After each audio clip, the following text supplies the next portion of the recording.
Who's got your favorite divots on tour of the TaylorMade guys? Colin? Look, Tiger's unbelievable. Tiger. Just clippy. It's unbelievable. Yeah. How good does his body work in order to have that? On some of the ranges as well, when you get in Germany, or I've seen him all over the world. Yeah. So you get sandy ranges in Dubai. You go to Germany where it's just a little worm casty or a bit shite. The grass just isn't great. And it's just like clip, clip, clip.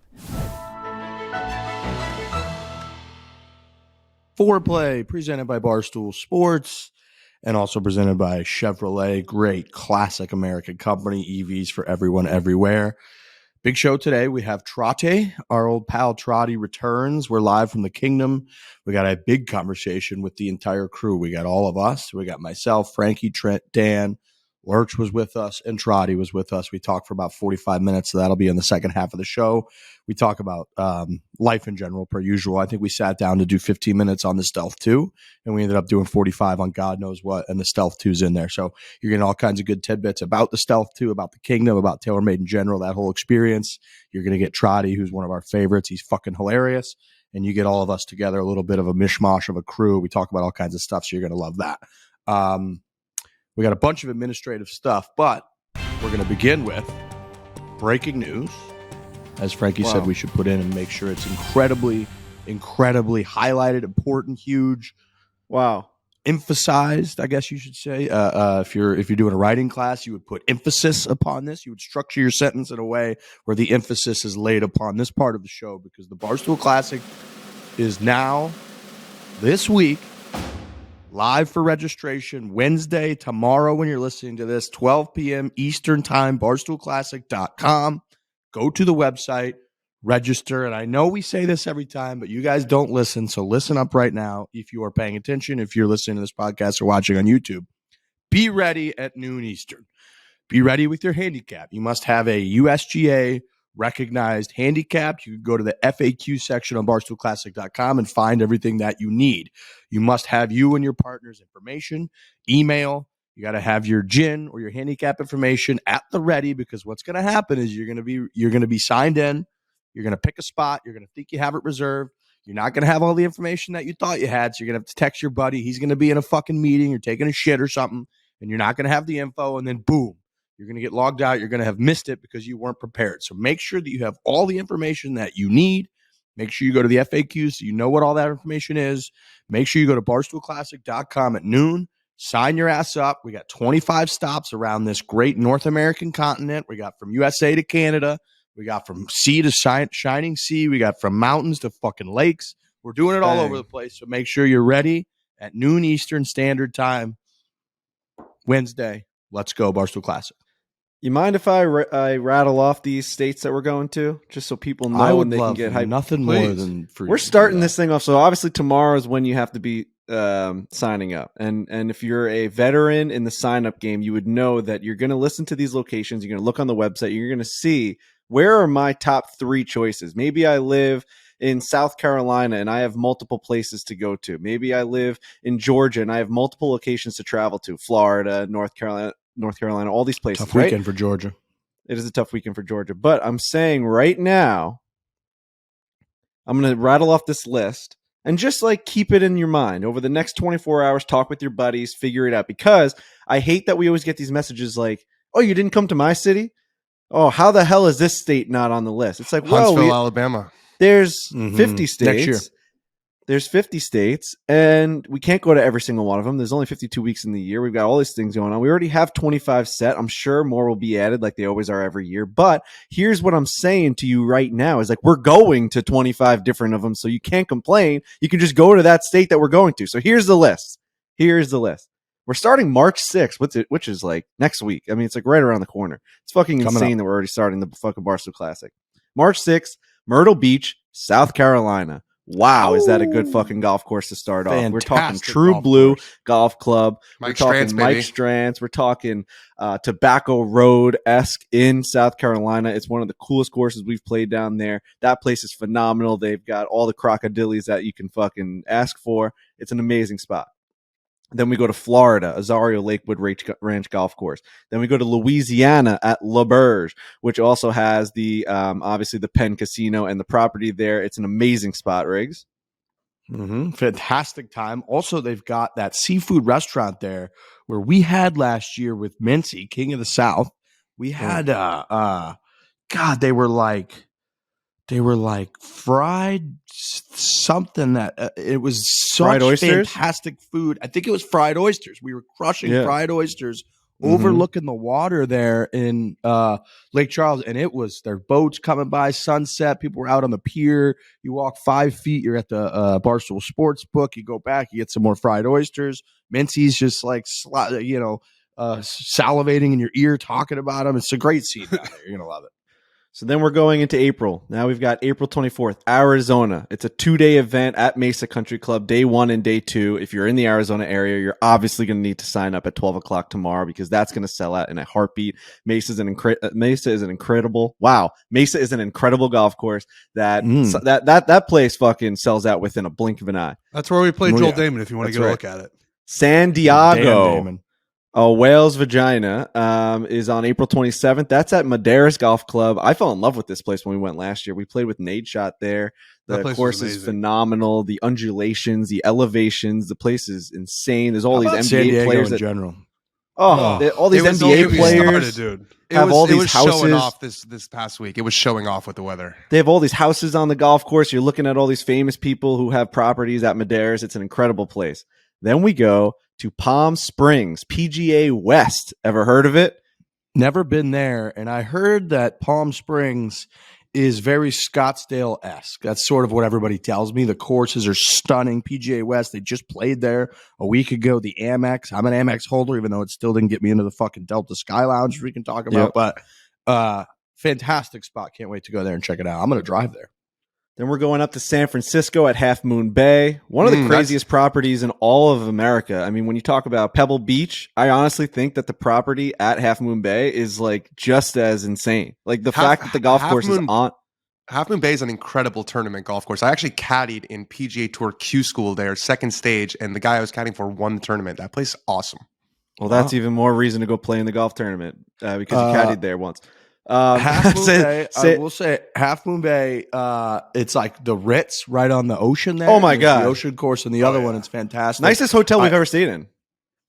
It's just, it's stunning overlooking the ocean and the whole thing. I will say, like, we can't not. Half Moon Bay had a mass shooting last week, so I feel like we can't not mention that right now. It'd be incredibly insensitive not to mention that. So obviously, thinking thoughts and prayers, a lot of horrible stuff going on in the country. So I think it'd just be crazy if we said Half Moon Bay and didn't mention that occurred, and that's awful. So hopefully when we're there, we could do something for the community, try to raise some money. I know that people come together when those things happen and occur, and hopefully we can be a part of that when we bring kind of the highlight of the Barstool Classic and a lot of attention to the area. It's where Steph Curry played last year. I don't know what their playoff situation is. Maybe he'll show up again this year.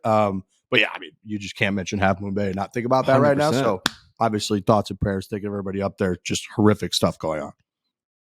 We go on to St. Louis. This is Riggs's hometown. We're in Bogey Hills Country Club. Talk to us about Bogey Hills a little bit. Bogey Hills Country Club is in my hometown, not just my home, like roughly metropolitan area. Bogey Hills Country Club is where all my best buddies belong to. Whenever I go home, we go out there and play all the time. We carry our bags. They had an unfortunate fire at their clubhouse like 5 or 6 years ago and built a brand new clubhouse. So it's a really, really cool scene. Quirky little golf course, tricked out, but the greens are phenomenal. They're small, sloping, very fast. And it's legitimately across the highway, maybe a 4-minute drive from my childhood home. So yeah, I'm bringing it to like the closest to home country club that I could possibly bring it to. So I'm very excited about Bogey Hills.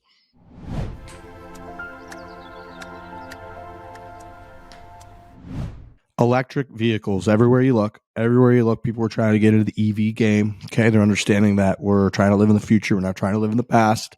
I'm seeing these little chargers all over the place, and our very good friends at Chevy got over 2,000 certified EV dealerships. They got the electric chargers popping up all over this great country. Public, okay, a growing network is what we're calling a growing network of public charging stations. Chevy is here to help you live electric. Think about all those different brands, the line of Chevrolets that you've come to know and love, the iconic commercials over the years, Silverado driving over the rocks with the bow tie logo on the front of the grill. Now we're just moving that into EVs, and they're for everyone everywhere. You don't have to be some rich person, fellas, to buy a Chevy EV. Riggs, am I seeing it's your birthday today? It's my birthday today. Wow. What? Happy birthday. I just saw Happy this. birthday. I just saw Thank you. this on Instagram because I saw that your birthday cucked, and I remember now that you are birthday cucked by Big Cat. Because I've seen a Yep. lot of Big Cat tweets today, and I'm like, oh, it's just Big Cat's birthday. And then I saw that we actually posted happy birthday, Big Cat and Riggs. And that just made me know that now it's your birthday. I get a lot of like, it's not as bad now, but when we would all be in the office, I would get a lot of like, fuck you, Riggs, happy birthday, Big Cat tweets. I mean, what a fantastic way to celebrate a birthday than talk while talking about Chevrolet. I mean, that Thank you. for me is a fantastic way to pair the two things there. I mean, maybe one day for your birthday you'll get a Chevy. I know, and I just reminded me, I got this Whoa. incredible. I really like that. These head covers that we gave away because Chevy came into the Barstool Classic in a big way. Holy shit! Which it's obviously Barstool Classic time, but this Chevy head cover, I love that logo with the EV Chevy. So yeah, I mean, look, if you don't know Chevy at this point, then you just don't know anything. You don't know anything on planet Earth. Now imagine that great company with all that great history getting into the EV games. That's what's happening. So big shout out to Chevy EVs for everyone everywhere. Go to the website. Okay. Go to Chevrolet's website, Chevrolet.com, and go build out. You can pre-order Blazers, Silverados. You can order right now the Bolt EUV and EV. So go do that now. Go play around on their website. It's incredibly fun. Get yourself an EV. You're going to help everyone. You're going to help yourself. You're not going to be spending money on all this gas. You're not going to be beholden to gas prices. Nope. You're just charging stations all over. Chevy EVs for everyone everywhere.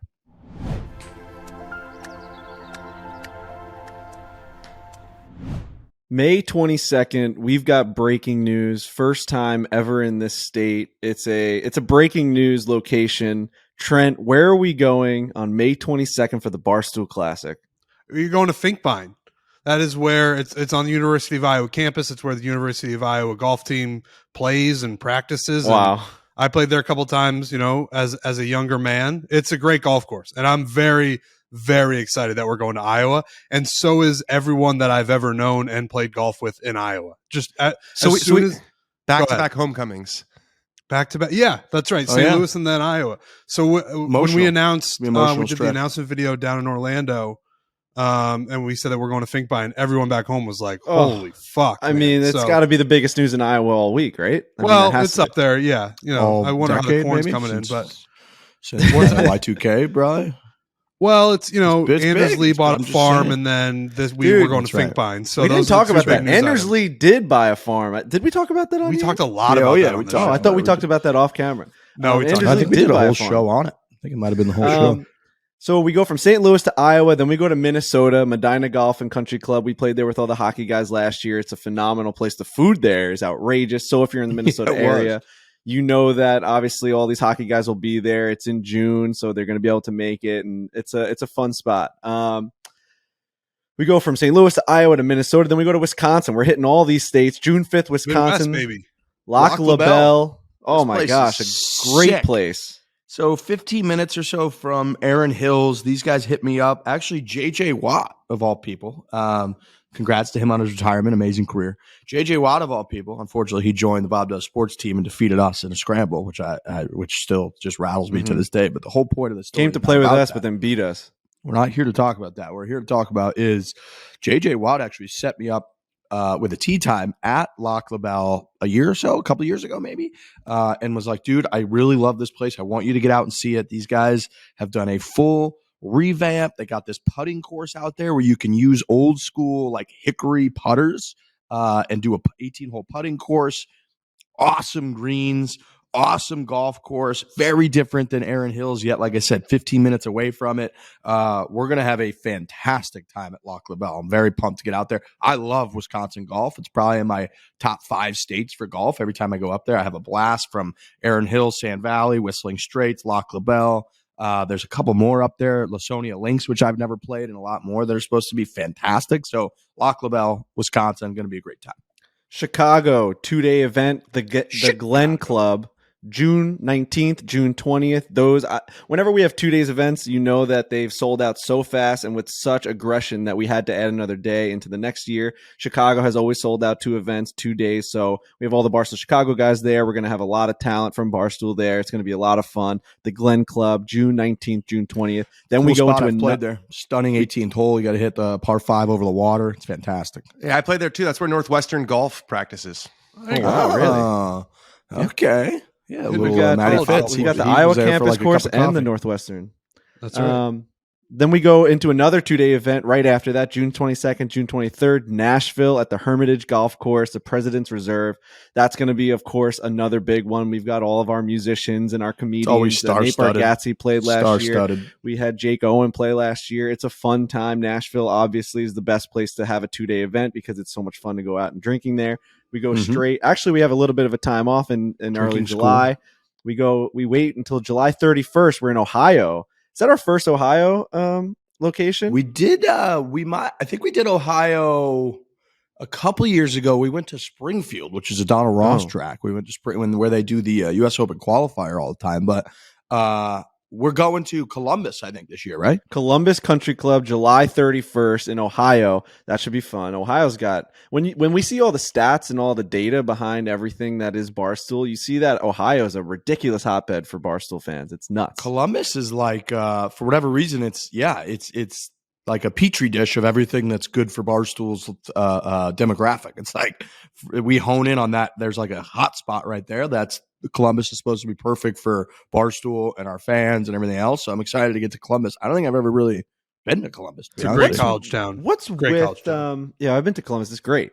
What is with Ohio and like the fact that you get so much like diversity and like all these decisions are being made in Ohio with politics, and then like we see that like there's a lot of like big fans in there. Like Ohio seems to be like this ridiculous place where just everyone has all these opinions and you don't know which way they sway. It's nuts. Dude, I could be wrong, but I think this could be really wrong. So we can fact check it. But I think the most U.S. presidents have come from Ohio. Yeah, what's going on in Ohio? It's also a place where all these big brands like test new products. I guess it's just like the American city that is the most, I don't want to say average, but it seems like it's kind of in the middle of the road with a lot of different. I do know, Trent, that the most U.S. presidents have gone to Harvard. I know that. Okay. But I'm not sure right. on which state they're from. I'm not positive on that. But then from Ohio, you can look that up, Trent. From Ohio, we go to Michigan at the Bear Golf Course at Grand Traverse Resort. That's exciting. Michigan is obviously a huge place for us to go to. When we went there for the travel series, we never saw so much responses than when we played Forest Dunes. That place is incredible, and I'm excited to see Grand Traverse. Is it Traverse or Traverse?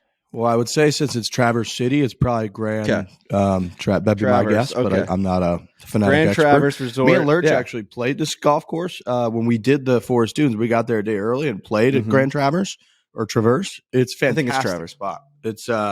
It's a really cool. It's a Nicklaus course. It's tough. Northern Michigan, you're right, is sneaky. Some of the best golf. Pure Michigan, as Carl likes to say, but yeah, summertime in Northern Michigan. I don't know if it gets much nicer. We're probably going to have a little evening on one of the lake restaurants because Traverse City right there on the lake is as nice as it gets. So I'm excited for that trip. All right, I've got this president statistic. So Ohio, 7 presidents are there. It's the second most all time. Second most. Anybody want to guess what has Massachusetts? The state has produced the most presidents. New York. I'm going to say. I say Massachusetts. Virginia. Okay. It is Virginia. Nice. Wow. Frank.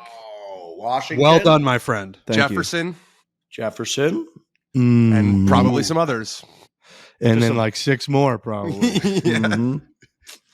All right, Frankie, what's next? I know Hamilton was never a president.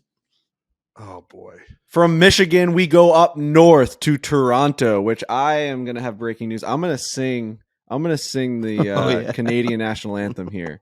So if that's not enough to buy your ticket, I think I actually may sing the national anthem at all the stops I go to. I think I'm just going to start grabbing the mic. I feel like we put a lot of pressure on like someone in the crowd to sing it, and I'm just going to fucking sing the national anthem. Why not?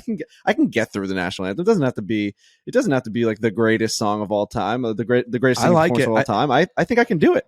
I do think like in an NHL game, if there's a Canadian team participating, you have to sing both. So I think have that to. if there's a Canadian participating in a classic, no matter where it may be held, what soil it may be held upon, I think that you have to sing both. Wow. Okay, I'll do that. Canada is actually more in my range. The Star Spangled Banner gets way up there towards the end. No matter what key you kind of sing it in, you always have to reach this upper echelon. And where did this voice confidence come from? When you had to do like a one song for pop punk, you were very nervous. I get nervous, but I've been singing a lot more national anthems in my shower. I don't know what it is, but that's my go-to shower song. I'll sing the Star Spangled Banner, and I was like, you're not going to be as good in the without the shower. Yeah, that's true. So maybe I'll have Zod just I'll have him like drizzle water on my head as I do it. That could be a thing. Which is good. You get one of those like the plant waterers, and you just can just drizzle me, and I'll just feel it on my face, and I'll sing. I actually think for opening day in Myrtle Beach, I may just get drizzled on my head as I sing. Yeah, I'll say it's because I'm used to drizzle it on your shower. face. Perfect. Okay. Perfect. So we're going from Michigan to Toronto. Sorry. I actually got this Brian Trottier jersey handed to me in fucking Toronto because they're obviously the nicest people of all time in Canada. This guy came up to me. He's like, I have this signed, personalized 4 Cups Hall of Fame signature Brian Trottier jersey, and I've been waiting to give it to you. I won it like 4 years ago, and I've been waiting for the moment that you guys would come up north and you can give it to me. So I've got that hanging behind me. We're going back to Toronto. I can't say to Toronto ever. It just keeps like just not coming out. They gave me a jersey Toronto last year too. Unfortunately, it just says Riggs on the back, so I can never wear it. But it's great. That's right. From Dwight. Michigan to Toronto to Boston. We're just hitting these incredible places. Boston is at TPC Boston. Is that what I'm seeing? Is that locked in? Yeah. TPC Holy Boston. Shit. Gil Hans did a redo there. Wow. It's a beautiful golf course. Obviously hosted the Barclays? No. Yeah, it was where DJ shot like 31 under, I think. Tiger Woods has won there before. I'm just trying to remember what because they did the couple jumbling the Northern Trust tournament. Northern Trust. That's Northern Trust. It was always there. That's right. That's where Paul Casey's caddy boom roasted me. My first year at Barstool, I was wearing USA head to toe, and he walked by me. I had like the sunglasses on. I had a USA hat. I had a USA shirt. The whole deal. And he walked by me and he's like, "Where are you from, mate?" And I was like, "Oh, I'm from like St. Louis." And he just shook his head and was like, "What a fucking idiot." So. From Boston to Long Island, New York, August 21st, Colonial Springs Golf Club. Let me tell you something about Long Island. Long Island, I think pound for pound has the best golf in the country. I just think like in a miles radius, I think if you go from Deepdale, which is closest to the city, all the way out to the Hamptons, you're not going to find a better private golf club experience in Long Island. It's insane. The fact that we are going to what I call a diamond in the rough course, which a lot of people on Long Island have not experienced. Colonial Springs Golf Club is obviously our home course. We've talked about it a lot. Trent and I go there. We practice there. We play there. They have 27 holes. We're going to be playing the best combination that you can get. The course is in mint condition. Their super there is incredible. It came from Bethpage. It came from all these really, really high status golf clubs, and Can't wait. Is made. Can we play the black this summer? Can we get out and play the black this summer? Yeah, please? Dude. I played last year and it was like the greatest day ever. Played with this guy who told me to call him Soupy, and this other dude that owns this like Panamanian restaurant in the city, and we just had the greatest fucking time of all time. It was the best. Yeah, no, dude, Colonial's going to be great. Everyone that goes there and leaves there is going to be like, I've never heard of this place, but I need to like get information on how to belong here. It's that cool of a place. The hang is insane. Fire pits around a pond. It's nuts. The whole entire place is beautiful. I can't wait to go to Colonial. Whoever's on Long Island is going to Fire pits are in. Fire pits are in. Oh, dude, they redid this whole entire outdoor area of Colonial, and it's just, you can't believe it's a real place. It's an oasis. August 28th, Connecticut, Woodway Country Club. I'm sure we'll be having our guys. That place had the best spread I've ever seen in my life last year. Yeah, remember that trip, Daddy? I was there. Yeah, that was great. I couldn't believe it. Joey LaCava and his boys will probably be playing in there too because they like. We get Steve Wilco to play in that. Steve Wilco, that's right. Old school golf course, tons of history. Right in the heart of Connecticut, which is obviously old, like colonial USA. It's a fantastic spot, and it's with the topography, New England, the whole deal. People are going to love Woodway if they don't already. A lot of members play in that one, but I highly recommend if you're from New England area, you're not sure which one to play in. up there, I would really consider the Connecticut stop because the spread, it's a really pretty ritzy like country club that somehow they love us there. That's where they gave us the remember the Deadhead Woodway hats that they had. The pro there is a beauty in the pro shop, and it was maybe a member, him or somebody ordered a bunch of like Grateful Dead, hats, but those always play. The Dead logo had the Woodway like tree in the middle of it. It was fucking awesome. So great spot, Woodway. And we're finishing off strong here, boys. We're going Philly, West Virginia, North Carolina. Philly, we're going to Bluebell Country Club. Obviously, Philadelphia is a hotbed. It's going to sell out within seconds, so make sure that you're locked in. Philadelphia is a fun place to go to. Then West Virginia, Liberty September Bell. 18th. West Holy Virginia. shit. We're going to the Greenbrier, which I think is probably the craziest on this whole list. It's a course that you always hear of. You see the resort on the commercials. It's massive. They have the tournament there. Everything about it feels like the Barstool Classic can't go there, but the Greenbrier is on the list. Went from PGA Tour venue to live golf venue, and it's also a Barstool Classic venue. So this is a place that likes to be a venue. So obviously they know got what they're doing. Casino there. It's old school, right? Just an old school spot. Been there forever. Greenbrier, like falconry they do there. We'll probably shoot some shit with like guns, and it's gonna be a good time. So Greenbrier, I'm very excited to see. I've never been there. They got a Biarritz there. They got all kinds of one of the oldest golf courses in the world, 1914, designed by C.B. McDonald, which is obviously Old McDonald is a tribute to him. So it's a lot of templates. They also had a farm. So that's a hell of a coup. Did C.B. McDonald have a farm? I don't know. Maybe. We finish off the Barstool, right? We finish off the Barstool Classic September 22nd, North Carolina, the Palisades Country Club.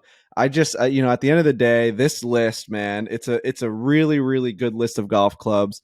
I mean, you see the Greenbriers, you see TPC Boston, you see Half Moon Bay, you see PGA West. It's just somehow, some way, somehow, some way, we keep progressing this thing to getting more impressive golf courses, more impressive names, more places that you can't believe we're going to. So tomorrow, think about how many places I just rattled off. It took me like 10 minutes to get through this list. That's how big this thing's gotten. 25 events just off the rip. Holy shit, man. It's going to be great. I believe, too, I'm going to go through a couple more details. Big shout out to Truly Hard Seltzer. This will be year 5. They got real vodka in there now. Their new ones are off the charts. We tried them for the first time at the championship last year, but Truly came in blind. They hadn't sponsored anything at Barstool Sports before. The Barstool Classic had never commenced. Not a single event had been run. And they came in a big way to be the title sponsor in 2019. They've re-upped every year, including this one. So giant thanks to Truly. They're great. I got my buddies all in on the Truly. That's what we drink when we hang. That's what we're going to be drinking this weekend, doing a little golf trip down to Pinehurst. Truly's all over the place. So big thanks to Truly. I believe we're doing the championship back at Greyhawk. It went so well this last year. I know Frankie and Trent, you guys had seen it on the internet, and then you arrived in real time and were like, holy shit, I can't believe this scene by the 18th hole. The finale, everything went so well. So we're still finalizing, as you can imagine. Kind of, we got a debrief after something like that. Talk to marketing, talk to our events teams, talk to our everybody, and just kind of figure out what we want to do. We're targeting December 4th, 5th-ish area, so probably early December, probably at Greyhawk. That's not locked in, but just so people have a general sense if they're going to sign up and they want to advance, what it would look like and when that might be. It's most likely going to be Greyhawk, Arizona, early December of this year. We're going to do a team effort this year on the Classic. So I've been to about 80 Classics. The only one I ever missed was this year when my flights were canceled. Shocking. Connor and Lisa, Captain Connor, took over the whole deal at Whiskey Creek, which I love. I missed my guy Scott there, who's great. But that's the only one I ever missed. This year, I'm probably going to go to about 10 of them. Frankie, Trent, myself, Dan, at least one of us will be at every stop, and other Barstool talent as well. But we just got a lot of stuff going on. So I'm not going to be at every one. I don't think that's going to matter. Frankie's going to be singing national anthems. Trent's bringing it back to his hometown. So there's a lot of shit going on, which is all great. But BarstoolClassic.com, make sure you're ready.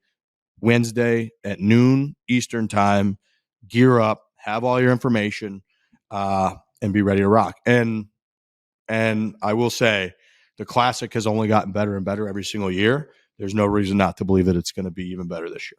Yeah, they're always adding to the experience. It's legitimately the best round of golf you'll play all year, regardless of how you actually play. It's so much fun, but there's also so much competition to it. Like, you have a chance to go play in a championship. You have a chance to advance into the next level of this tournament. That's the biggest difference between anything else you could possibly play in all year. You play in all your local club events and all these things. You get to go to like Arizona, get on a flight, make a vacation out of it. You play multiple events, you play practice rounds, you're going there, you're playing multiple courses for all this one price. It's insane. If you are a good player, you can advance.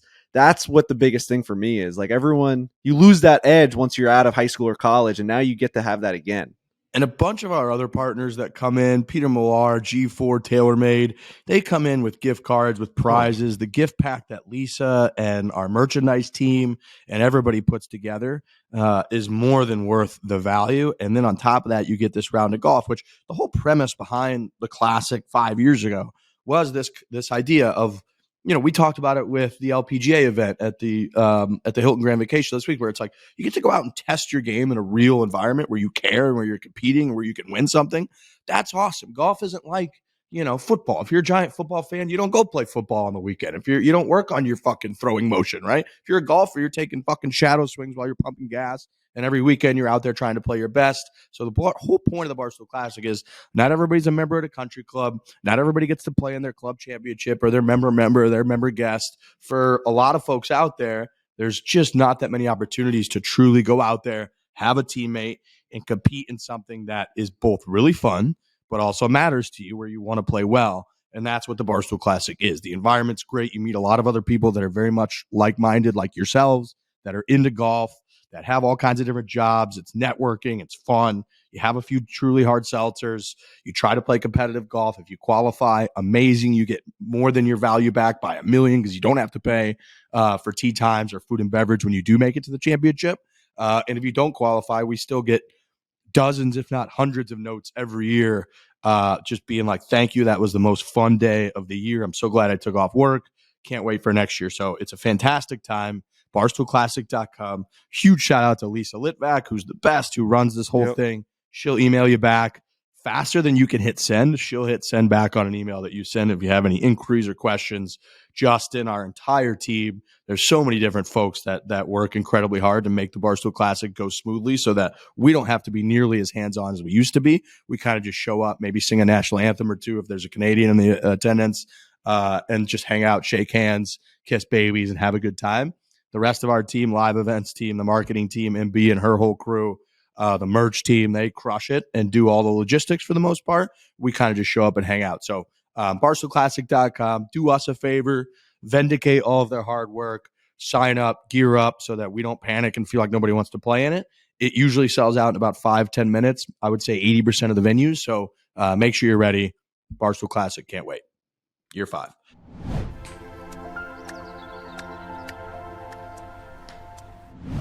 Fun fact, boys. This fact's really fun. Very fun. The average person has around 12 paid subscriptions. Think about that. So that would be monthly. If that's the average, I'm over. I think I'm over as well. Well, I used to be, and then Rocket streaming Money options, food options. Yeah, we got a bunch of subscriptions. That's a fact. I probably have now with Rocket 12. Money, we can check how many we have. I probably have right around there. Think about too. I mean, not even, but just like subscription for paying for your internet, paying for your phone. Yeah. Like those are like subscriptions that come across that obviously you need to pay. You want to make sure you keep paying those. I didn't know, so I was double dipping on some of. So I have Verizon, and then with my phone bill, it came with like Hulu, ESPN Plus, and Disney, and then I also had a Disney Plus subscription for a different email prior to when I got the Verizon bundle. And Rocket Money was able to see that I was subscribed to Disney Plus twice with 2 different emails. You know what I mean? It was all coming from the same credit card. I never would have known that. I'm not looking at my statement at the end of the month being like, where is it all coming from? I'm just like looking at it being like, oh, and then I'm paying it. And now I have an app that's literally giving me updates and alerts saying you are double dipping. And it was right when I first signed up for Rocket Money. So it's an amazing piece of technology that everyone needs to get in on. I would bet that a lot of people are in that same boat. I bet a lot of people heard you say that and were like, I bet I'm doing the same thing. Yeah, you never realize that you've double dipped. And then your Verizon account's on a different email because it's all hooked up to that. Right. Yeah. over 80% of people have subscriptions they forgot about, like that streaming service you bought to watch just one show on, or that free trial that you never even used. Rocket Money will quickly and easily identify your subscriptions for you so you can stop paying for the ones you do not want. Simply find the subscription you don't want and press cancel. Rocket Money will cancel it for you. Rocket Money makes canceling subscriptions as easy as a click of a button. So stop throwing your money away. Cancel unwanted subscriptions and manage your expenses the easy way by going to rocketmoney.com/4. That's rocketmoney.com/4. rocketmoney.com/4.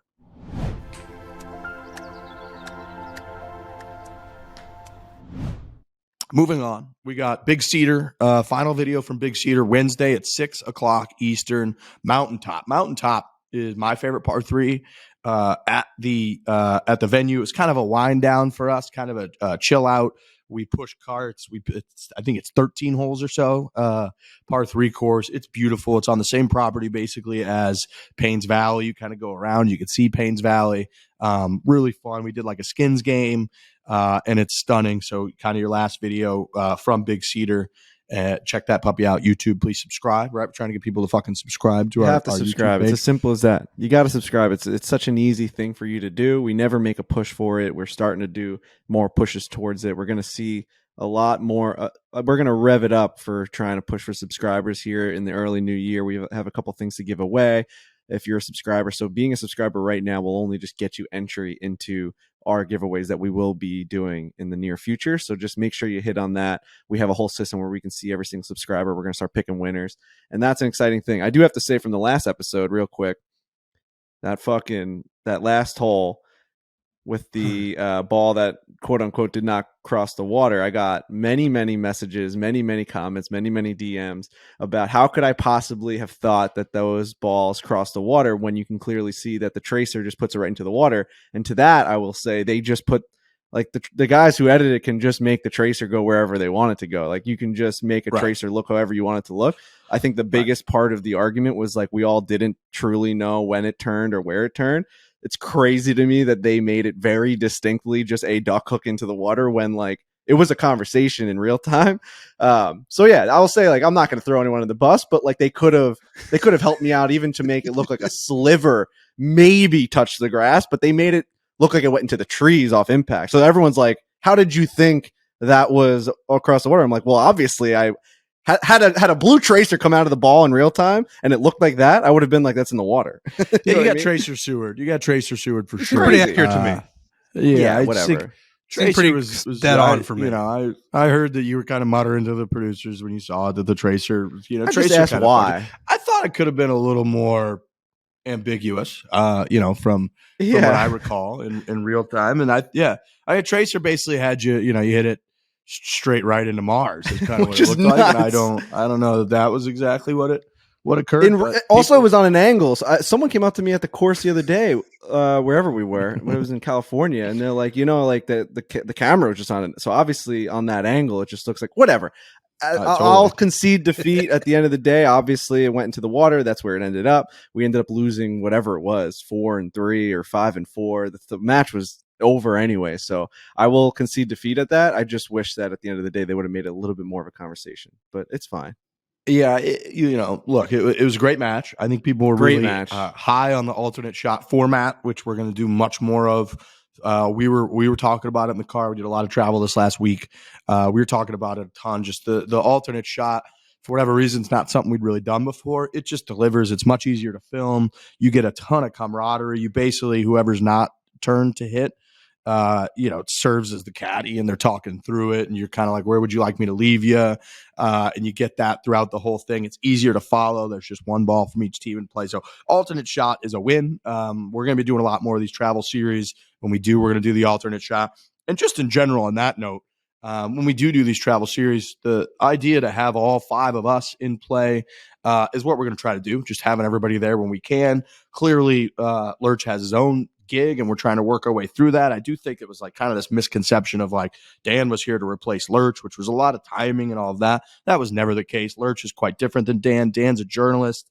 Dan brings like insightful golf knowledge and a completely different background.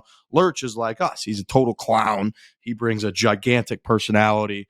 So that's probably a little bit unfair to everybody that it seemed like there was a replacement thing going on, which is just never the case. So I know people were pumped to see Lurch back in the mix. That was always the plan, was Lurch going to be a part of things. He's part of this show. We're chit-chatting with Trotty, and it's great when he's got to do his real gig, which is an amazing job that he has, like an unbelievably full-time job that he has. He's going to focus on that when he can make it to stuff that we're doing, when he can make it to a travel series. We're trying to plan and coordinate all that out.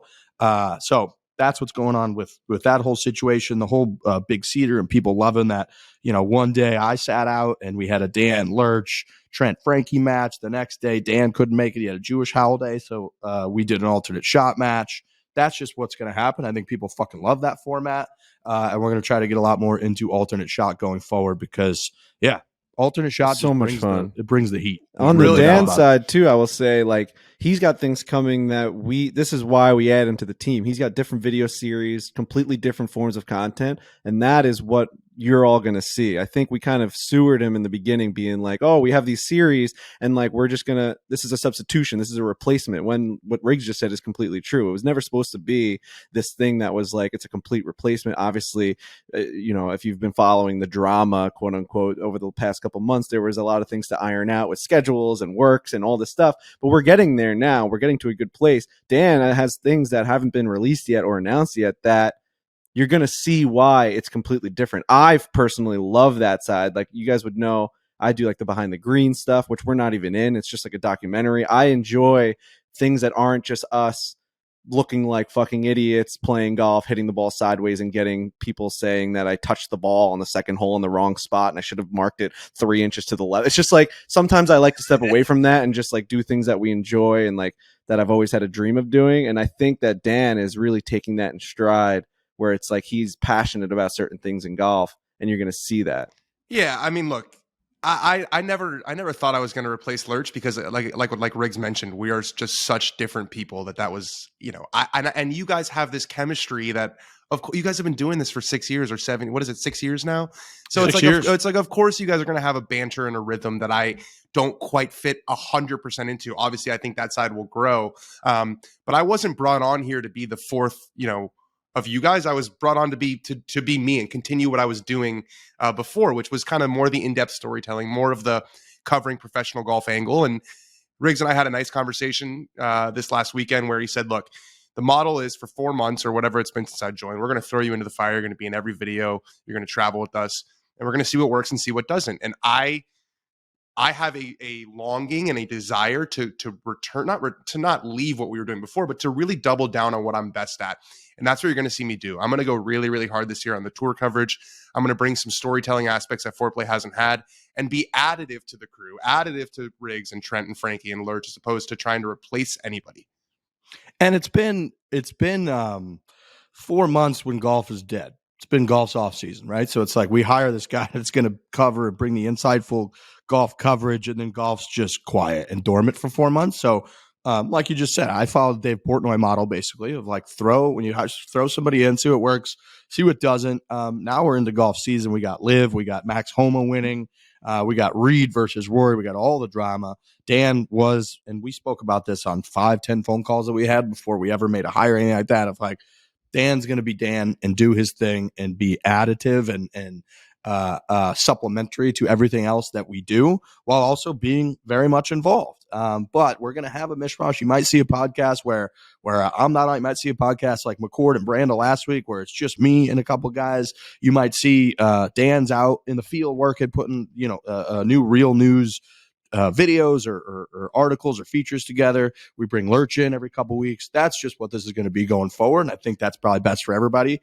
I'm pumped for like major weeks, for Players Championship weeks, because we basically just do this the whole time during those weeks. And now we brought somebody on who's been deep into it for years. Dan, you're obsessed with that part of the game. So many people have a thirst and a desire to consume all kinds of insightful, in-depth, nuts and bolts type content around golf, which you love to produce. So those big weeks, especially, It's just going to be a phenomenal addition to what we're doing. So anyways, that's sort of kind of a quick update. I think most people figure that out on their own, but if they hadn't, that's sort of where we're going to be dumb it down going for forward. people sometimes. And I also do think that it's going to be awesome that Barstool Golf and Foreplay becomes the place where during Players Week, during the Masters, like you're going to want to listen to this podcast for specific, in-depth, reactionary like podcasting and updates. Like this is where you're going to get the stuff that you would get on Twitter from him and all of that stuff, but it's going to be so much more in depth. We never had that. It was always like, oh, we're going to listen to them for their funny, ridiculous takes. We're going to still have that, but we're all going to sit back and listen. Riggs, Trent, and Lurch, and myself, we're going to sit there and be like, holy shit, Dan's reporting from Augusta. What's happening? And like, I think that's going to resonate. We haven't had that in the past 4 months. So yeah, I'm excited. It's going to be a huge year. Dan's credential to the Masters. He's our first official Barstool employee is credentialed for the Masters tournament. Are we going live for that? Dan, how are you comfortable with that? I wasn't exactly comfortable. It sounds like we're going live with it. Yeah, I'm excited. It was something I was nervous about. Most likely. When I took this, most likely. It was something I was nervous about given your guys' like history. There's been some points of contention with Augusta, but look, they're smart. They understand where media is going, right? They had Dude Perfect out there and did that video. Like there's clearly people in the room who understand that, golf media is not just Golf Week and Golf Magazine and Golf Digest anymore. So really, really nice for them to credential me. And I'm fired up to bring you guys stuff from inside the ropes. Look, this is a podcast that is incredibly pro Masters. I think we're about as Masters as it gets. The only thing you really run into is you could say 99.99999% of your words that have come out of your mouth about Augusta could be slurping them right up. And then the one time you're critical about anything, they remember that, which I appreciate. Yes. I have nothing but appreciation for that. I very much respect, like I said a month ago or so, whenever they sent the invite to the wrong, who was it, Brennan Steele? Whoever it was, they sent the wrong invite to. Scott Stallings. They're both, I put them in the same bucket. Well, whenever that occurred, I can't tell you how much I appreciated that they didn't do some triple check. They just were like, this is our system that we've been doing forever. We're not utilizing technology to confirm it. This is just what we do. If it goes to the wrong person, it goes to the wrong person. So this has been a very pro Augusta show. And so hopefully, Dan, I think you're in good shape to get credentialed, but that'd be a big step. That'd be great. You're going to be inside, that facility inside the gates throughout the whole week at majors. You're going to, whenever we get credentialed at majors, we're just looking for a high five from Tiger Woods. When you're credentialed at majors, you're looking for real stuff that you can then repackage, put context around, and get out to the people, which is fantastic. And that's something that I was wrestling. Like I was trying to do both a little bit, right? I was kind of trying to fit in and kind of trying to do the high five thing. And Riggs kind of had a, firm chat with me of like, this isn't you. Do what you do. This is why we hired you, is not to try to do what we do, is to do what you do. So there was a mental shift that took place over the weekend with me, where I'm leaning into what got me to this place.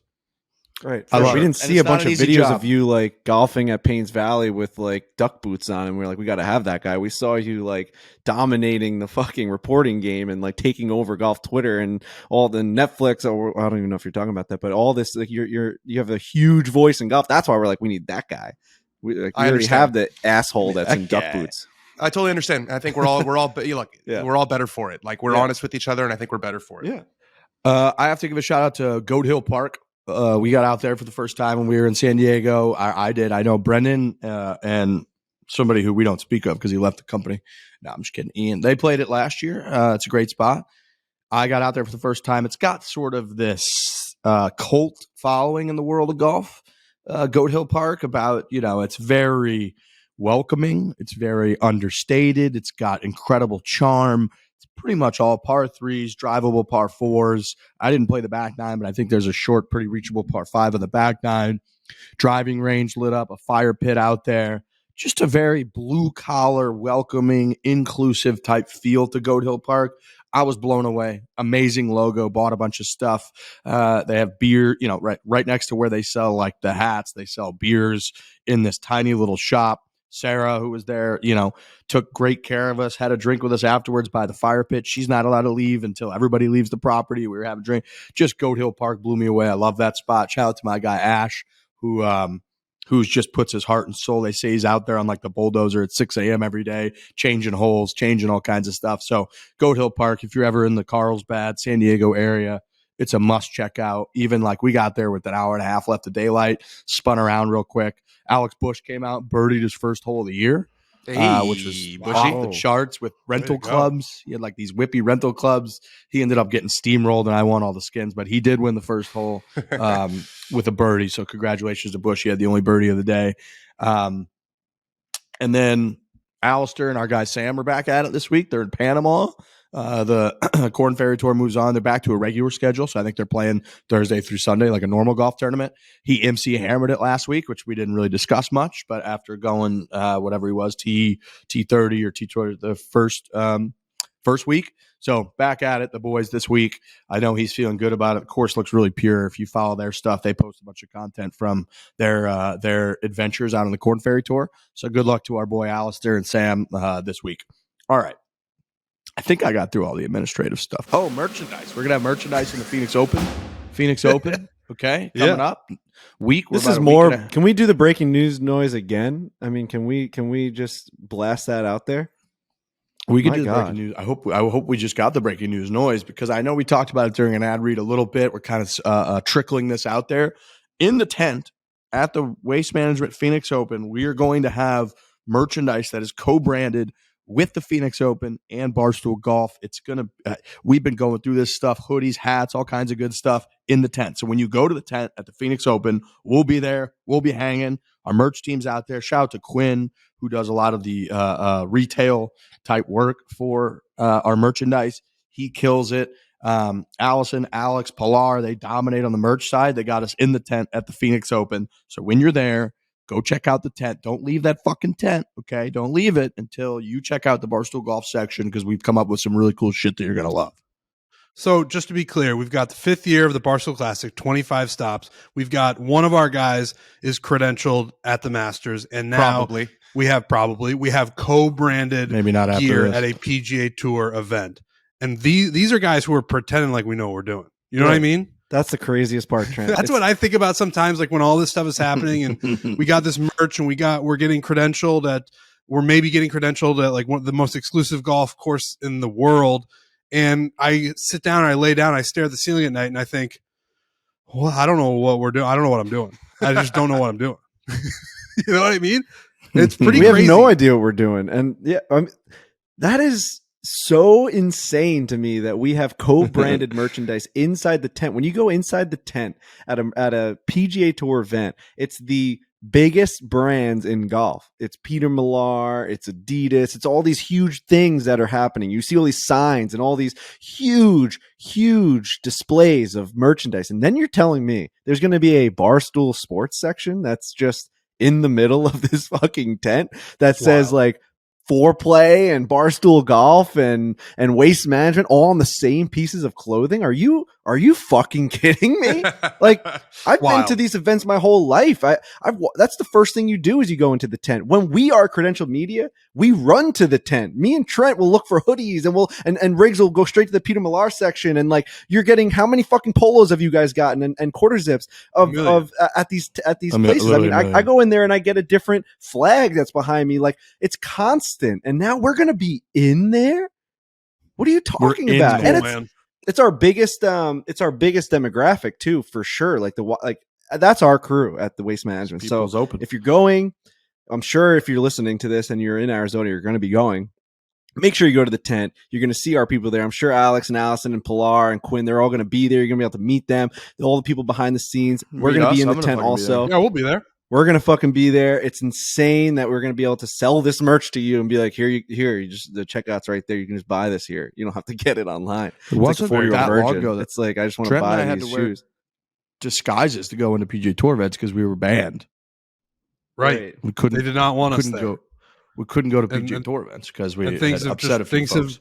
Things have taken a turn. I'm picturing, and I'm sure Augusta does this. And again, this is all maybes and potentials. But like when we go to U.S. Open or the PGA Championship, in the media center, they have the Barstool Sports thing at each station. The fact that might be at Augusta National is a stunner and very cool. Oh. You Do know they what I do mean? that, Dan? Do they put those little media plates in your spot in the Augusta Media Center? They do, but I don't think that you're like allowed to take them.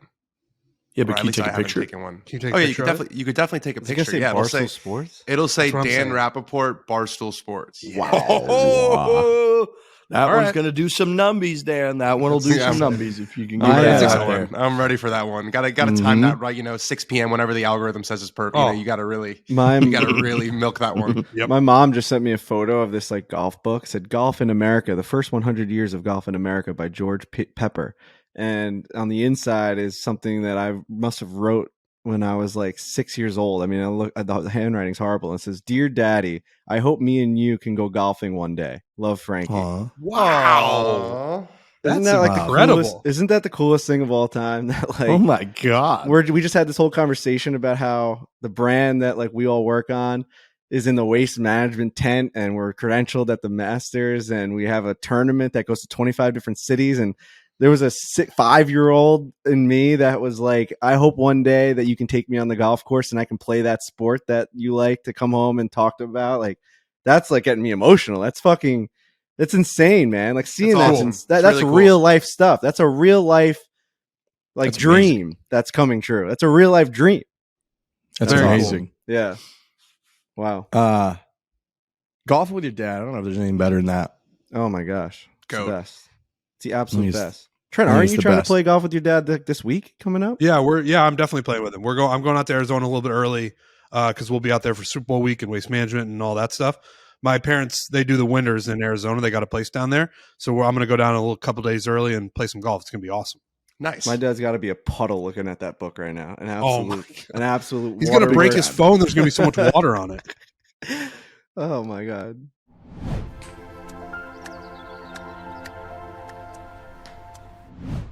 All right, getting obviously sports. We talk a lot about sports on this show, Barstool Sports. We talk about golf. Nothing more fun than having a little bit of skin in the game. Barstool Sportsbook is the best way to help you do that. And not only can you have skin in the game, but you bet with us. You can bet with Big Cat, with Dave, with Foreplay. We're doing the For The Cut bet. I don't know exactly when this read is going into the show, but if you have not heard, we hit the For The Cut bet yet again. It's plus 800. That means 8-1. 3 weeks ago, Boys are we hot. hit it. It was plus 425. That means over 4-1. You got paid out. So the Barstool Sportsbook is clearly the best way to do that because we're giving out winners right now, fellas. Boys are hot, and we're just keeping it going. We've got a Yep. couple of good guys. We got 4 to be exact, good guys coming into this next For The Cut bet, and I think we're going to stay hot. And yeah, it's been fun. I really enjoy it, and it keeps you very, very invested in watching that Thursday, Friday, because you want to see how these guys are doing. You star them on the Score app. You're looking on the Barstool Sportsbook app. It's a fun time to be alive with the PGA Tour back in full swing. Very, very fun time to be alive. Football this last weekend. Boy, it was a hell of a ride. The game last night, these games are tough when you get, I think like everybody kind of feels like we're going to get Mahomes and Burrow going at each other for the next 10, 15 years.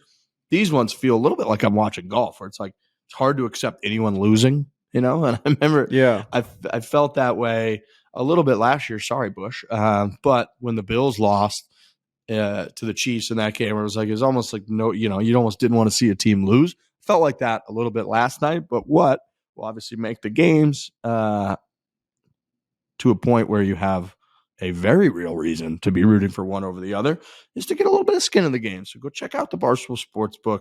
We got guys on there. Elio's doing Mr. Ice. He's giving out hockey picks nonstop. Him and Dave are at racetrack the entire weekend. It just makes everything more fun. It's life worth living. It's excitement.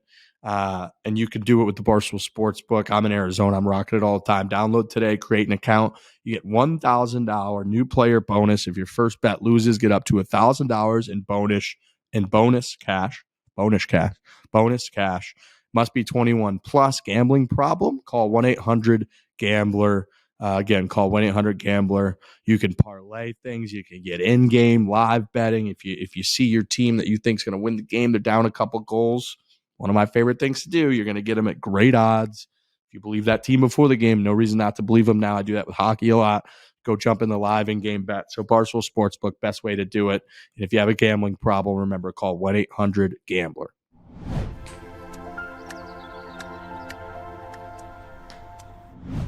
Okay, a couple more things, and I want to get to some Dan's prepared some real golf news about Max Homa and a few other things that are going on. I just want to address this Delta Sky Club denial that I got yesterday. I saw a few people were quite confused about this because I've heard Frankie rave about this thing. And so I'm in Jacksonville. I got there way too early for my flight yesterday. And so I walk by, I see the Delta Sky Club. I heard great things. And people were like, oh, you just tried to walk in? Yeah, but the reason I didn't know what it took. I just figured, and here's why I figured it, okay? For 5 years, I've had the Delta Gold card. Now, people are like, I don't know anything about credit cards. I just got this credit card 5 years ago, and I use it, says Delta on it, and I've got 1 million points. The other thing, I've got almost 500,000 Delta miles. So we got like 500,000 Delta miles. I've got a Delta card that I've been using forever, and I have a first-class ticket. I fly so much, I get first-class tickets all the time. So I got a first-class ticket, I got a Delta card that I've had forever, and I got like 500,000 miles. So I'm just looking at my phone thinking, something in this whole thing has to just get me into this fucking club. You're thinking you're a lock. You're thinking you're a lock. I'm just thinking, like, I've never been into this before, but like, something's got to get me in it here. If got all this stuff. If the airport operates like a major league, like an NBA or an NHL, you're a good-looking draft pick. Your draft stock is high with all this stuff. That's what I was thinking. I don't know which skill they're looking for, but I think I got it. Like it's in the arsenal somewhere. So I walk in there, and she's like, "All right, sir, please scan your ticket here. No problem. Scan my ticket. Red." So I'm like, "Okay." She's like, "Well, which card do you usually use when you get in?" And I was like, "Oh, I'm not sure." I was like kind of mumbling. And I was like, "Oh, I got this card." So I give her, and she goes, "Oh, we stopped taking the gold card at the beginning of COVID. So you have to have the platinum card or better." And so then I desperately, it's my third now attempt. I go, "Well, I've got like all these miles." And she just goes, "Yeah, you got to have platinum or higher." And I was just like, all right. And there's a line now. There's like 3 people behind me that are just like, these people have never seen someone get to, like, who makes it this far that can't just get into Delta Sky Club. So I have to like awkwardly, like, it's not there wasn't the most room of all time. So I have to now like turn around. These people had to like get out of the way, and they had such like looks on their face of like, who is this fucking peasant that's just leaving the Delta Club? And then the door literally like hits me on the ass as I'm walking out of there, and I got to go to fucking Einstein Bagels or whatever and buy like a $30 bagel and a coffee. It was just a tough seat, and I didn't tweet that out looking for sympathy. I tweeted out what I tweeted, being like, this was on me. I didn't know. I didn't really do my research. So I instantly got the platinum card. So next time I'm in there, I'm going to walk into that fucking Delta lounge like a king. But yeah, they never even considered allowing me into this fucking thing. So I also don't have the requisite credentials to get into that place. Don't have enough miles. I don't even have the credit card. That they would spit on me if I tried to get in there. But Frankie does, and he has such points and such whatevers that he can go in there, and then he can also bring a guest. And I've been in there. He can bring 2 guests. I can go in there as just a regular patron, and I'll tell you what, those Delta Sky Clubs are the greatest areas within 50 miles of any city that you're in. Like, you could go to a nightclub and it wouldn't be as nice as the Delta Sky Club. Now we're lucky in New York. Like JFK and LaGuardia have really good ones, like updated, massive, the best food options and all that. The one in Jacksonville was like kind of just subpar. It was like, at the end of the day, it was just like a little bit of an option of food. Nice to me, but it was like, but I'm saying, like, I've gotten a couple tweets. This is my first year in the Delta Sky Club because I hit Diamond. And then when you hit Diamond, in your status, you get a choice of 3 options. Like, you can get like a global upgrade to first class, and then you can get executive access to the Delta Sky Club, which is you and 2 people for the rest of the year, as many times as you want. So that's been the best perk of all time. But I've gotten a bunch of tweets ever since I tweeted that it's the greatest place on earth, saying like there's a couple bad ones, but if the one in Jacksonville is considered a bad one, then I think we're looking pretty good, because it's still a comfortable chair with hummus and like snacks and fucking salmon, and you're you're sipping on a mojito and you're fine. Yep. I mean, like, you're fine. I saw everybody sitting there. They're doing like the Tonight Show pose with their legs crossed and having like a sip of a nice fine glass. It's like, it looks pretty good to me over there. It makes you realize that like airports could be way better, but when you're not in the Delta Sky Club, they just give you the bare minimum. You can go to like a Hudson News and get a bag of beef jerky, and you got to get on your flight. That was me. But if you cross into the Delta Sky Club, it's the Ritz. It is so Can't go goddamn back. nice. So yeah, whenever I fly with Frankie, it's a real treat because he scans me in. A lot of people are gonna be mad that that we're talking about this because it's supposed to be somewhat of a hidden secret of like if you know how to get in, you get in. Now we're like giving legit ways. Well, that's on what how they to get. in. I would have never fucking brought it up. And if they it's didn't so just kick me out crowded of there. sometimes that No, but people are gonna be so mad. You have to Like I travel a was ton to even get it, Or you just get in a the credit card. conversation. Is that what the way to do it? I might do that. Yeah. Yeah, dude, Wow. it's $250 a year. Trent is like the fee they make you pay, but then you get it back, right? Like with the free drinks and all the bullshit, you get it You back may have to really pay easily, each so. time to get in of like $30 with the credit card. I'm not sure. You have to look at that, but either way, It's you're worth getting it, in. dude. It's worth it. Either way, you're getting in. I got the card on my phone already. Also, new technology where like the second that I signed up for the card and then I got approved, they just send you the card details. And they're like, yeah, you don't need your actual credit card will come this week, but like, Yeah. here's all the info and you could just plug it into your Apple Pay and all that and use it instantly on your phone, which I didn't know you could do that. Very cool. I don't know what Dan's going to talk about, but I don't want to step on it. But I watched right before I came on here. I watched Brandel Chambly's breakdown of Patrick Reed's ball going into the tree. Oh, yeah. One of the funniest things I've ever seen because it's so clearly not what Patrick Reed said happened. And the way Brandel goes through it, and regardless of how you feel about Brandel, it's a very funny video. Yeah. We love him, but he basically goes through it like it's the Loogie episode of Seinfeld, where he's like, the way that it goes now went into this first tree, and if once it hits the first tree, it would have to go T side, and for it to hit and go into the tree that Patrick said it went into, it would have to hit the tree, go around it, pick up velocity, and go into the next tree. It's a very, very funny breakdown. And Dude, by the way, Brandel is going to get a $10 billion lawsuit on Valentine's Day because it's going to be a problem. The undertones exactly as he was saying it that everybody was picking up on too of like Brandel is being sued for $850 million by this guy for doing stuff like this. And then as he's doing it and he's got this little smirk on his face and then he just like a legit SNL sketch, he just hammered it just a little bit too much that made me laugh out loud. Like when he's like, Yes. yeah, just run that spot, check back. Okay, yep. Okay, you see the ball. Yeah. Okay, tree. Now it would have to reverse direction, pick up altitude, and then jump over there. Yesterday was the first time in my life that I saw Brandel tweet out a few hours before, like, we're going to break down the Patrick Reed video. And I actually set my alarm for Golf Central so that I wouldn't miss it. And when he came on and you could see that little smirk on his face, I was like, oh, he's ready for this. That was just, I couldn't agree more. And then you knew he knew it was good because he tweeted out and put the video on his Instagram. I mean, Frankie, if you had the technology that Brandel was using at Buffalo Ridge, you would have had a much better case than what you have with the Tracer because he kept slowing it down and they shadow spotted the ball and he was like, one more time. And you can see, he's like, you can see it there. And then it disappears. It's a masterclass in trolling a guy who's suing you for $1 billion. Well, what's interesting about that rule is basically if a ball goes into a tree, you have two options before declaring it lost. The first one is you can identify the ball, right? Which is what he claimed to be able to do. The other one is if marshals or fans saw the ball go into the tree, then you're good. If they say, oh, I saw it go into this tree. So there were marshals on site who said they saw it go into that tree, which is a different, but he didn't stop there. He wasn't satisfied to just say, oh, I couldn't see it, but these guys told me it went into a tree. He went out of his way to say that he's 100% sure that it went into the tree. 100% sure is what he said. And here's the thing. Is it possible that it's just a coincidence and that Patrick Reed's reputation precedes him and that we can't judge anything that he does, impartially because of who he is? Yeah, it's possible. It's possible. But this is just happening way too much for this to be a coincidence, right? Like the guy's in the middle he's in the middle of the controversy every single time. Maybe you're the common denominator. And I'm not going to say this just because I had my own "where did the ball go" controversy within the last 24 hours, but the thing that really confused me was people were telling him that's the tree it went into, and isn't the person that makes the ruling the one that says yes, that is the ball? Like he had to describe the ball, and the guy goes, "That's the one."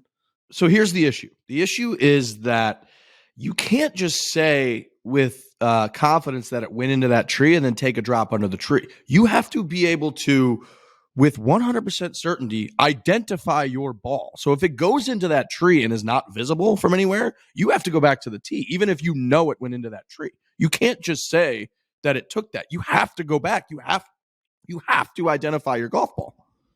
Unless, and I think I'm pretty sure this is a rule, unless that there are people around who can say, I saw it go into that tree. I do not believe that's true. You have to identify your golf ball. So the whole point in Brandel's Didn't the ruling guy identify it? No, here's what occurred. It's always up to the golfer, and that's where it always gets tricky, is that Patrick Reed took out binoculars that I think the guy had. Patrick Reed pointed to a golf ball that was in the wrong tree and said to the guy with confidence, those markings on that are my golf ball. And the guy, you can hear him, you can hear his audio going back and forth with Patrick being like, okay, so you're sure about those markings are definitely yours, something along those lines. And he asked him a few different times, and Patrick goes, yep.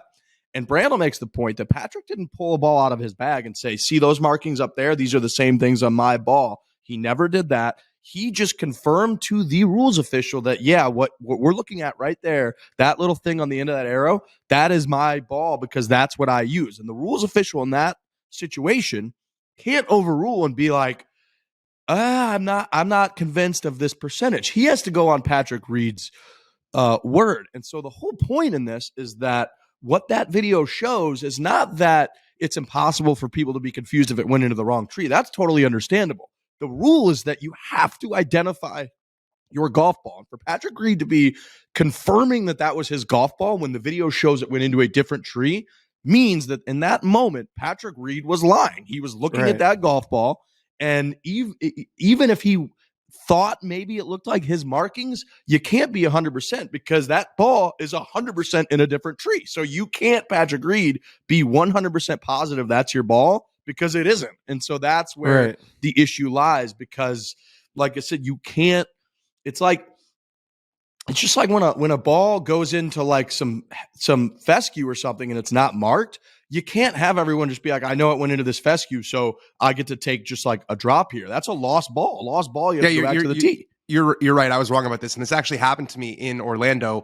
I hit a ball on the 17th hole into a bush and everyone saw it go into the bush and we knew it was in the bush, but you couldn't actually find the ball. And so I had to run back to the tee like an idiot.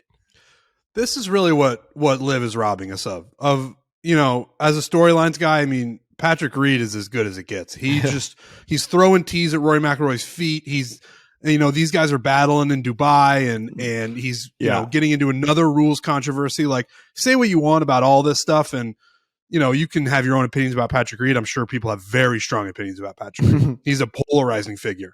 But the fact that people have opinions about him is incredibly important. And the fact that he plays in these events now that, they're going to be on the CW, they were getting, 4,000 people were watching him when they were on YouTube. The fact that this guy isn't in every single PGA Tour event that we can watch is a goddamn travesty. Yep. Yeah, it's similar to Bryson. Him and Bryson are really the only two guys that are like that in golf, where it's like they deliver storylines every week that they play. We talk about, we don't want to put these guys in a bucket because you can't judge. You just, you're making sweeping generalizations about these people. But it would appear that the guys that went to live, some of them fall into the bucket of they get into controversies.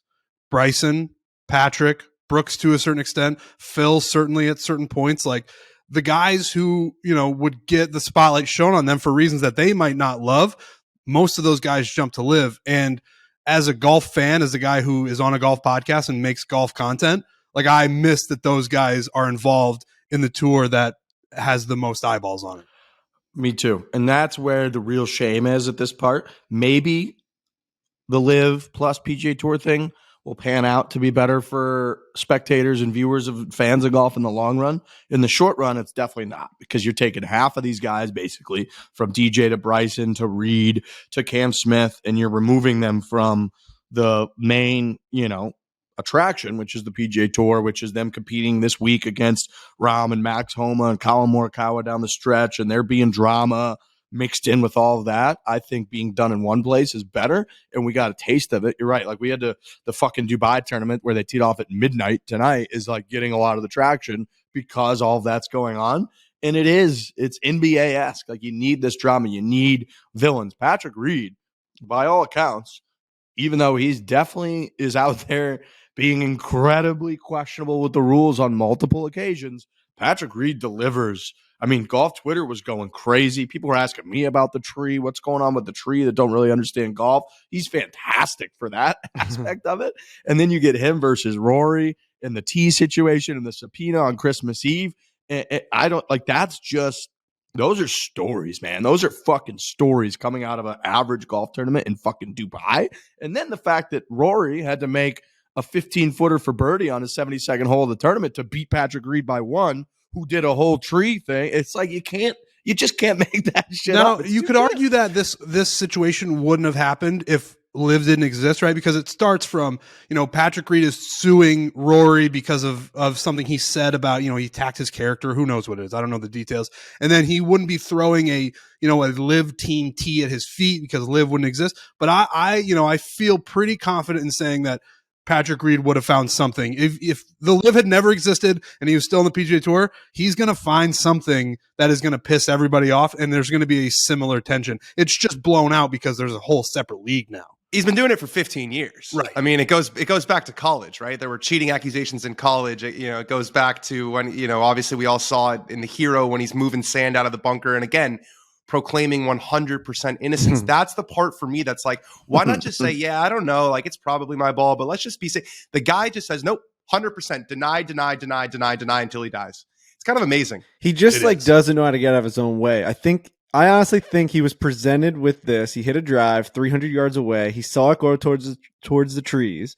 Someone tells him it's in that tree, and Patrick Reed in his brain is now going to do everything he can to make sure that he finds his ball in that tree because he was told it was in that tree. And, at the end of the day, someone that's not Patrick Reed would have to just accept the fact that, yes, I'm being told that my ball's in this tree, but I have to say I can't identify it. That's something that I guess Patrick Reed does not possess. Like, had they told him it was in the first tree, he would have done the same thing and been like, that's my ball. You know what I mean? Because he's being told his ball is there. So I could see why Patrick Reed, being Patrick Reed, was not going to just accept the fact that his ball was not in that tree. If you're being told 315 yards away, your ball's in this tree, you just have to identify it. A Patrick Reed-esque type person is going to be like, I'm finding this fucking golf ball.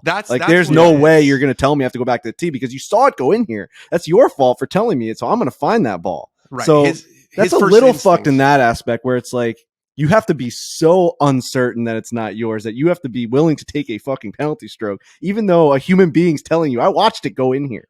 But that's a little hard to do, guys. The Patrick Reed effect is he takes it one step further and says, that's definitely my ball. Right. I understand that. I'm just saying, like, if it wasn't Patrick Reed, I think we'd be able to see the side of, like, it's a hard decision as a human to make, to be like, but that's not mine. That's the bedrock of golf rules. For sure. It's all about calling penalties on yourself and that assumption that everyone's going to be honest. That's where it is. You're like, I don't think there's that many guys who would then go and say it's 100% mine.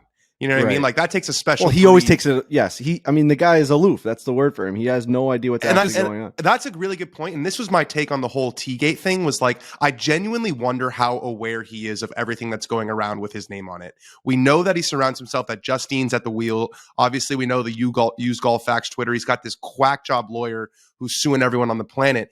How else do you explain walking up to a guy and trying to wish him a happy new year? On January 25th, by the way, which is way too late to wish anyone a happy new year, when you subpoenaed him on Christmas Eve. Like, on what planet do you think that guy's just going to be cool with you and be like, hey, dude, what's going on? So I genuinely don't know if he's aware. I've had conversations with Patrick Reed where he's like, yeah, like, I barely have a cell phone because, like, my team handles everything. I think there's a chance that he just lives in fantasy land.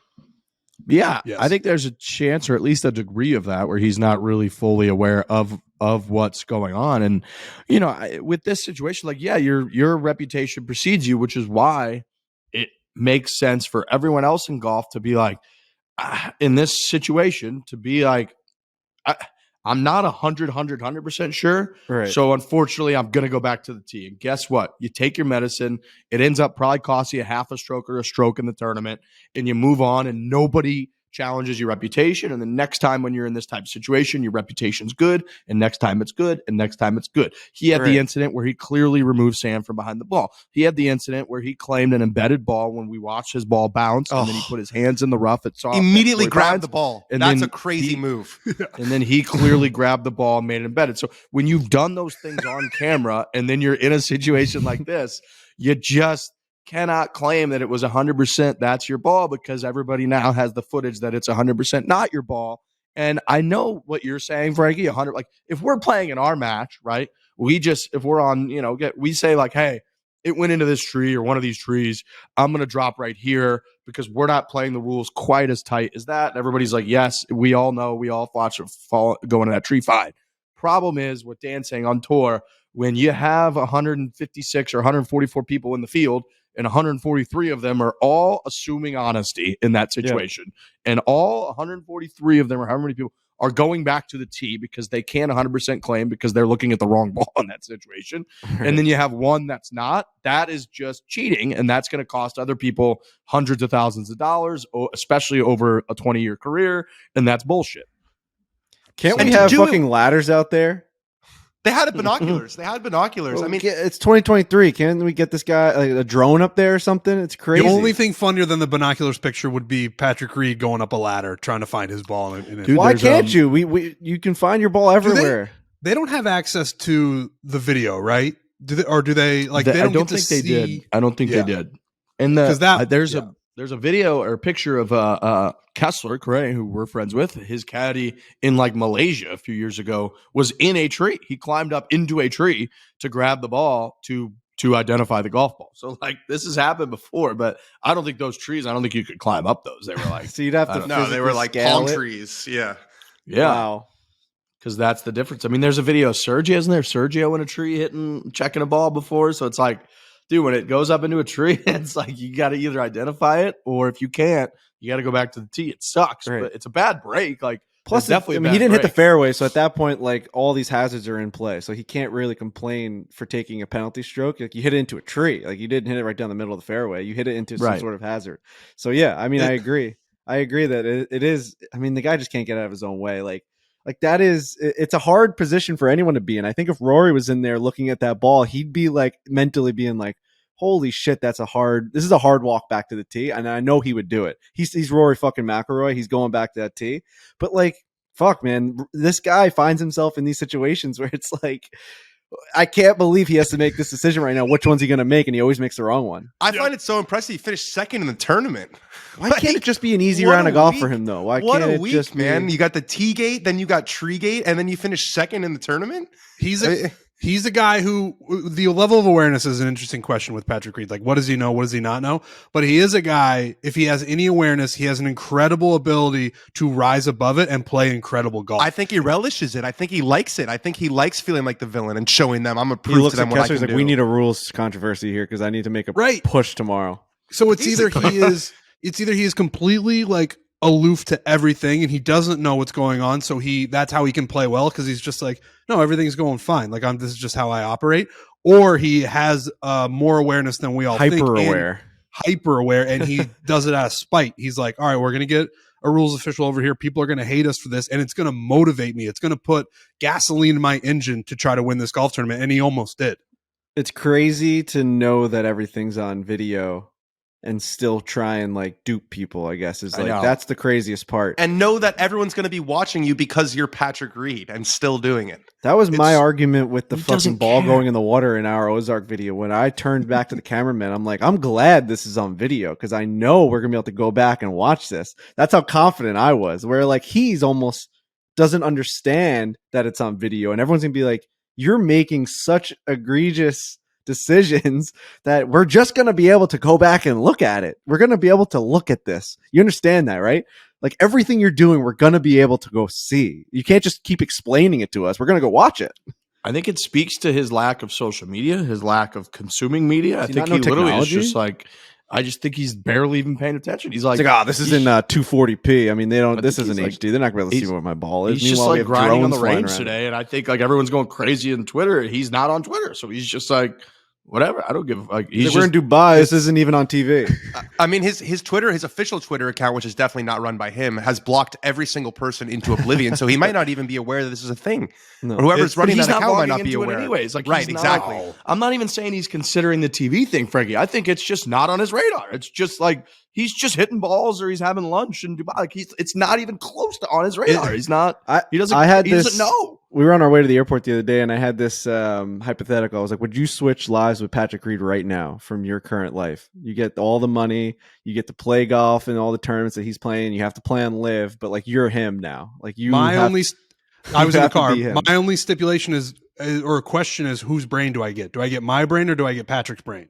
So when you made that point asking if it was your brain, it makes it too easy to switch with him, because then your point of saying like I would just fix him and become the most likable guy ever is like way too easy. I think I think the real tough decision becomes like, would you switch lives with Patrick Reed? Do I have to cut off my family? You're now him. Yeah, you're him. You're just like, you become him. And like, but you get my debate was like, he probably lives an outrageously good life, regardless of all the drama in his professional setting.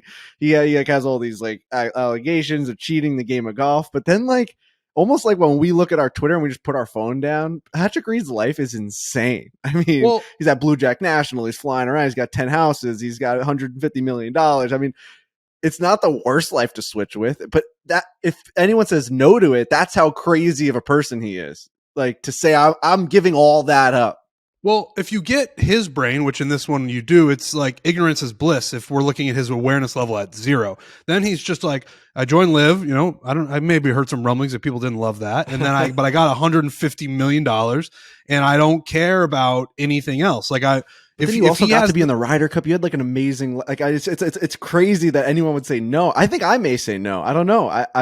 He's that crazy. His life is that much in shambles. He doesn't have any friends. Like he just, I don't know. It's not that sweet. having to cut off your family completely would be a tough pill to swallow. But if you're him, he doesn't care. Yeah, that's or true. no. I think he cares. I think he cares about the family piece. You got to think so. I don't know. Man. He decided. I don't know. I will say it's really fun watching the most grounded superstar of this generation and of maybe of any generation try to like manage the bear that is Patrick Reed. Like he's a bear. Watching Rory try to publicly manage what's going on with him, and he's of course doing it flawlessly because he's Rory and he knows what he's doing. But like in his head, he's like, I got to deal with this guy. And he said it. He was like, I'm living in reality. I don't know what Patrick Reed is living in, but just watching Rory kind of handle him, just like, all right, he's throwing teas at me. He's suing me on Christmas Eve. Like, what have I done in my life to have to be the guy who deals with Patrick Reed? It's fucking great theater. Yeah, I mean, you got kicked off, college teams and people like cheating allegations. And then they win, like then they're really good, and they like win at Augusta. It's like crazy. The guy,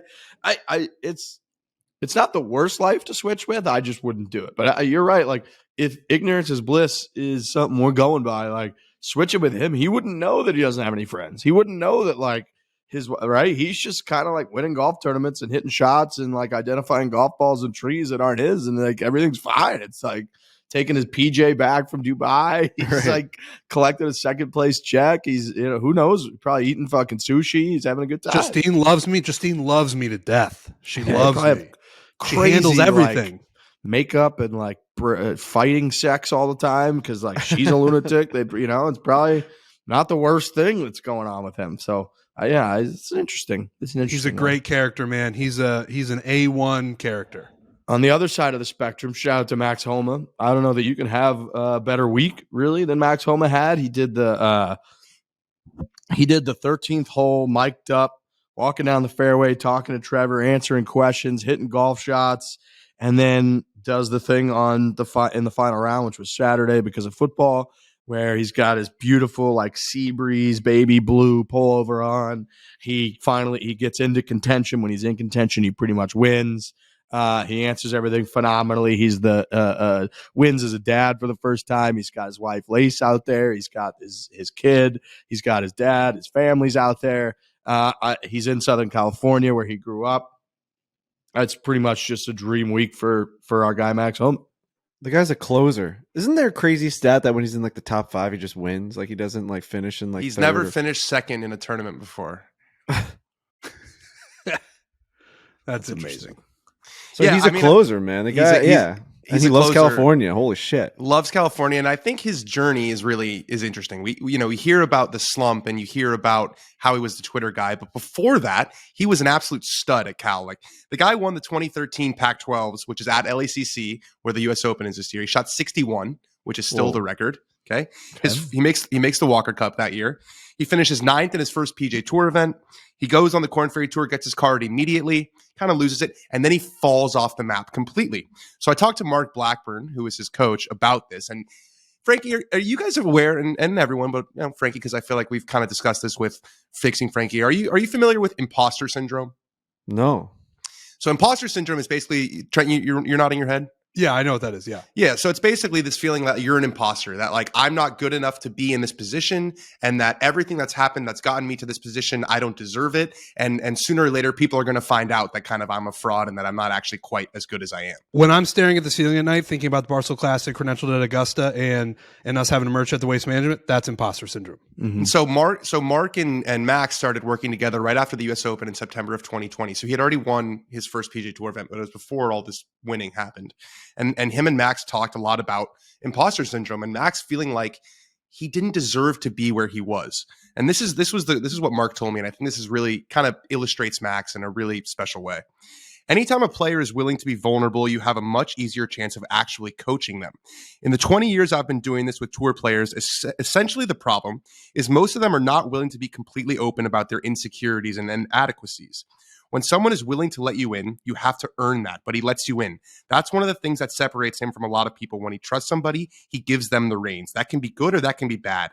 If it's bad information, it's very dangerous. And if the information is good, it's a coach's dream. The thing that attracted me to him most was initially the fact that he was quite stoic. He's been at the bottom and worked his way back, and that resiliency and that relentlessness, he has that word tattooed on his arm. I saw there was a lot of upside. I think he can be the number one player in the world. Wow. Yeah, that makes a lot of sense. That's a scary place to live in, where it's like you feel like everything is just, you've been lucky to get there, and at some point it's going to end. And to be able to rein that in. Yeah, I've had that feeling. I mean, I feel we probably all had that feeling at some point in our career, where it's like things are going well and you're like, do I really deserve this? Or is this kind of just a confluence of lucky circumstances? And I think Max, having been to the bottom like that and gotten away from it, now it's freedom. Like once you escape that place, this is all just kind of gravy. Right. I remember when we first interviewed Padraig Harrington on just a horrible long distance delay call. It was just Riggs and I. 6 second delay every conversation. I'm not going to get it exactly right, but he was saying something similar where it was like he didn't feel like he was good enough to be playing in the tournaments. And then he finished like 15th and he saw how much money that was. And he was like, oh, I can do this. Like even when I don't have my best game, if I finish 15th and I make, $100,000, I can do this. I don't have to win every tournament. To belong out there, you don't have to win every single tournament. Nobody does that unless you're Tiger. But if you're a guy if you're anybody else, you can go out there and you're not even your A game will get you a living and you can live and you don't have to have another job. That is it's very reassuring. And it sounds like Max went through that in like a big way. Yeah, it's incredibly interesting with him because you don't really get very often. I mean, you don't even really get it with Rory. You don't get someone that could be as engaging with everyone on social media, especially, which is where we see, anytime he's engaging on social media, everybody sees it. And yet also be at the top of the game. And for whatever reason, for us as outsiders, spectators, it comes off like if you're on social media nonstop, then you're not practicing or you're not right. Whereas if someone's just invisible and then they come out and they win and they talk about how hard they're working, you're like, oh yeah, that makes a lot of sense. I haven't heard from them in a while. They must just be in the grind chamber forever and getting better and better. Whereas it's not that hard for Max to pull out his phone for 45 seconds and respond to 2 or 3 tweets and then work really hard on golf for the next 2 hours straight and then pull his phone out for another 90 seconds while he walks to his golf cart and tweet a couple times, which is pretty much what he does. And so it's funny, like when you see him in contention, when you see him walking so stoically, when you see him hitting shot after shot exactly how he wanted to, and then also considering that he did the interview that, right, like there's so much and we get so fed up with it, especially in golf. People take themselves so fucking seriously and like they're too they're too precious, and their mindset and their focus is too vulnerable to be interrupted. And everyone's different, so that could definitely be the case. But like Max is like, not that hard for Max to put one headphone in to hit a golf shot, and then for that 4 minutes that he walks up to his second shot to just chit chat with Trevor and them, because he's probably going to be chit chatting with his playing partner, his caddy Joe, anyways, and then focus in, hit the shot, and then keep chit chatting. That wasn't that fucking hard for him. That didn't change his life. That didn't change his shots. And it's not that hard for him to jump on Twitter after he wins or after his third round and fire off a couple funny tweets or talk about how cool it is and then go to dinner with his wife. Like, that's just how people fucking live nowadays. Yeah, and I think I'm really happy that he won, because I'm very hopeful that those mid-round interviews are here to stay. And they needed someone to be the guinea pig, and Max is the perfect guy, right? He's funny, he doesn't take himself too seriously, he's insightful. But the main reason that, because these have been a thing on the DP World Tour and the LPGA Tour, but the reason that they haven't happened really on the weekend of the PGA Tour event is what you mentioned, Riggs, where guys are like, oh my, it's too important during the competition. Well, Max just kind of poked a big hole in that by winning the damn competition, right? He won the golf tournament where he was the guinea pig and did that interview. So that was really fantastic television, and CBS actually deserves a lot of credit. The broadcast was really, really good this week. And anytime something new happens in golf right now, all the live people are like, oh, this is because of live. This is because of live.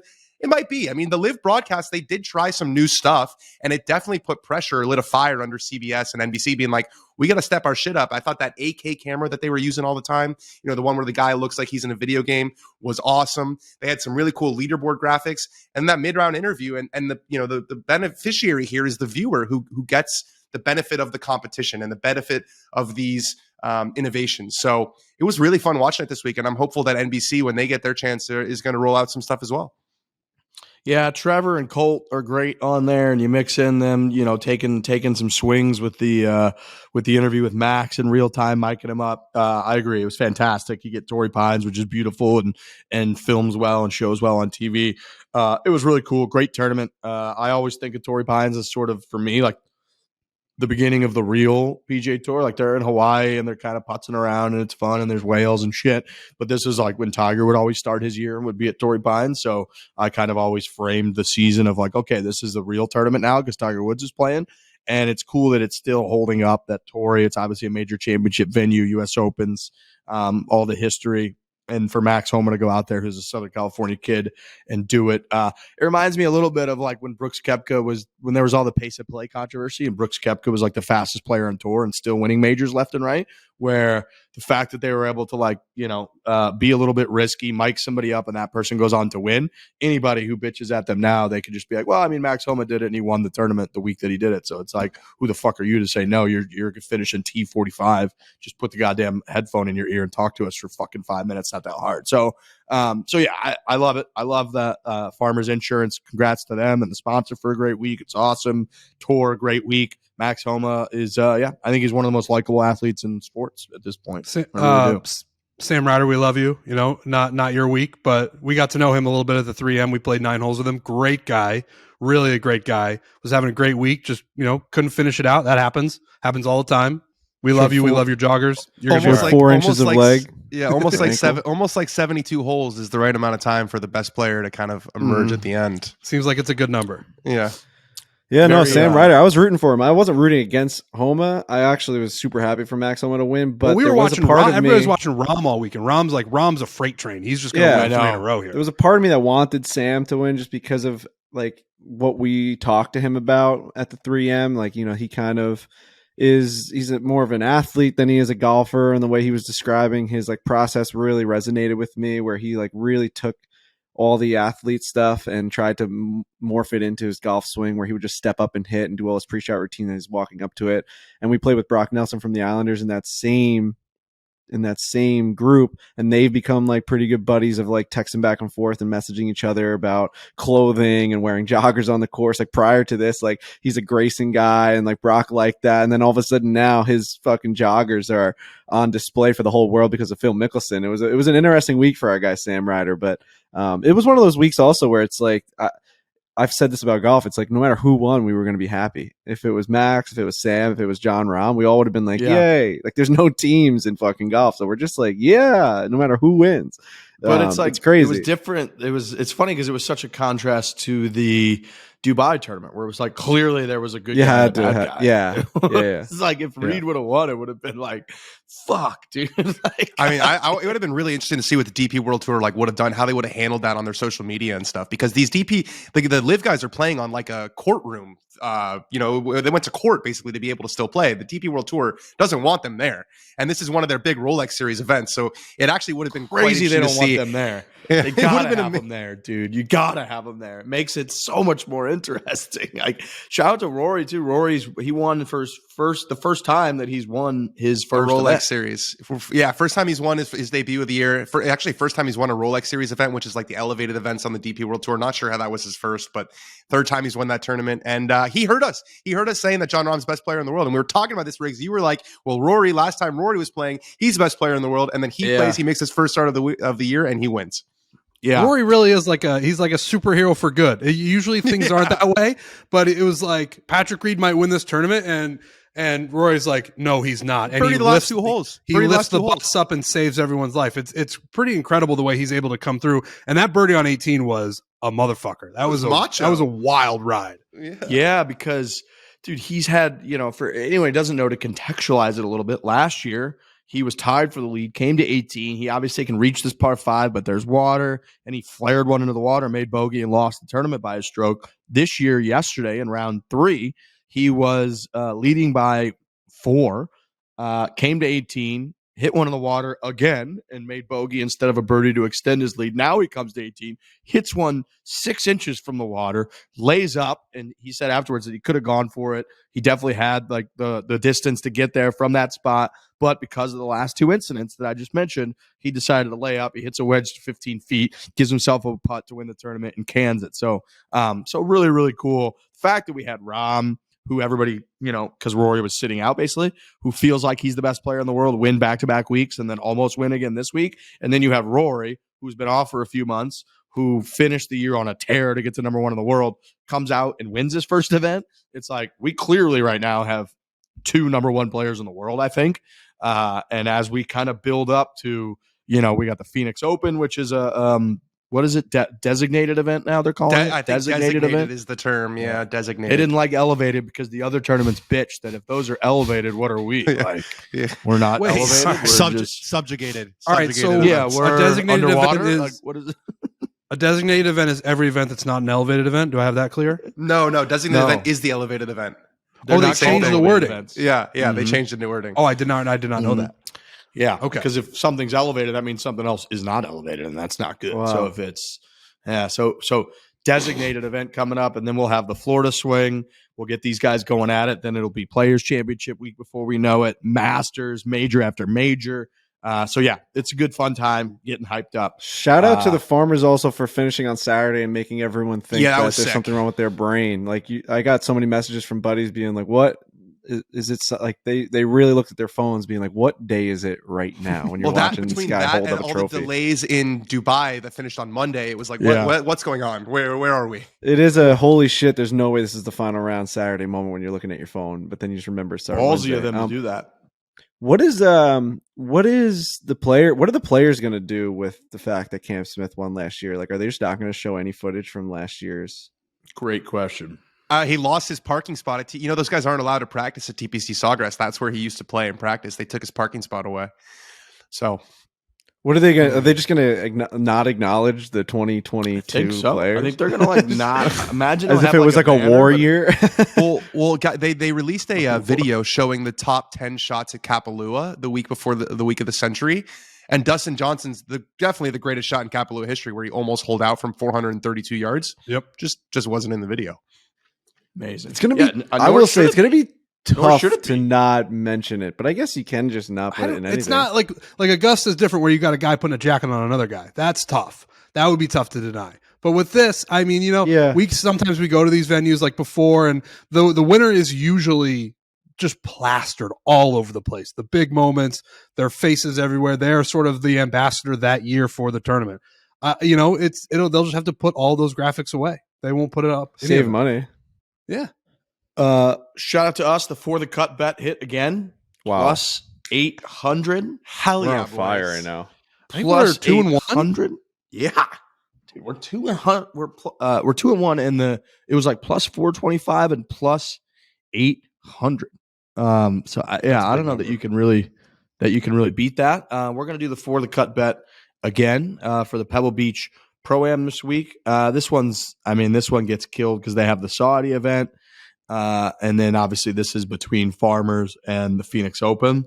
So the field is not as strong as they would like it to be. But alas, there's several players and friends of the program that are out there playing. Our boy Josh Isner's out there playing. There's a bunch of celebs. I saw Josh Allen. So congrats to you, Alex Bush. Your guy's, going to be on TV competing just like you hoped he would this time of year. So he's going to be out there at the Pebble Beach Pro-Am slapping it around. He hits the ball a mile. So that's very exciting. But I'm going to take an easy choice. I'm going to go ahead and get off easy early. I'm going to take Kevin Kisner. Kevin Kisner is going to be my choice. This is his first tournament of the year. I know he was a little bit sick, so he didn't end up going to Hawaii. But I think he's feeling good, feeling better. He came out to Scottsdale this last weekend. We were out of town, so I didn't get to see him. But to gear up, warm up, and then he's going out to Pebble. He's a little bit of a bold choice because he hates Poana Greens, hates him. But obviously Pebble, he always plays Pebble. I think he's got his partner there that he loves to play with. So I'm going to take Kevin Kisner. I'll just quick math, just a little math. If you put $20 on the first 3 For The Cut bets, you'd be up $230 right now. Wow. So there Let's you go. go. How nice is that? I'm going to take Kevin Streelman. We talked to Larry Fitzgerald about how Kevin Streelman just absolutely loves this golf tournament. Yeah. He's a killer. I think he's finished in the top 5 a number of times. So I'm going with Kevin Streelman. I got to think he's playing with Fitz again this week, Larry Fitzgerald. Amazing. So we're going Kevin Streelman. I mean, his odds. Let me see what his odds are at. They got to be way low. Oh yeah, I like Streels, man. She bought me dinner at the 1,001 Ocean Club one time. Is that what that is? What are you looking at? Plus 10,000. So it's all right. 100 to 1. That's going to help. Callum Tarrant, when I picked him last week, I think his number was pretty big. well. They don't gotta Also, win. Gotta make the cut. at 80 to 1, we got Callum Tarrant. That's who I'm going with. We're going to keep this 3M. We're going to keep this 3M foursome group that we played with strong and on a hot streak here. Obviously, Sam Ryder played well. Callum Tarrant, it's his week this week to make the cut for sure. Callum Tarrant. I still have him and Sam Ryder both starred in the Score app from the time that we played with them. We were keeping up with Callum because he needed to finish a certain spot to keep his tour card for the next year, and he did. So I'm really excited for him this year. I'm riding him at the AT&T. I'm going to do a very familiar name to this podcast. I'm going to do Joel Damon. I think There that'll you be go. our fourth. I don't know. We'll just see. Hopefully he plays well. Just got to make the cut. We're not asking anything crazy. Just everybody make the cut. What did he say I in your love it. Breaking 90 video? He said, if you break 90, that's great. And if you don't, just have a beer. That's what I do. There you go. That's sage advice from Joel Damon. Just have a All right, beer. so we got Joel Damon, Callum Tarrant, Kevin Kisner, and Streelman. Kevin Streelman. That's a good Kevin pick. Streelman, the man of Streel. So check that out For The Cut. You go to exclusives on the Barstool Sportsbook app. You might have to hit more exclusives after that, but anyways, it'll be bet with foreplay For The Cut. Again, we're hot. We hit a plus 425.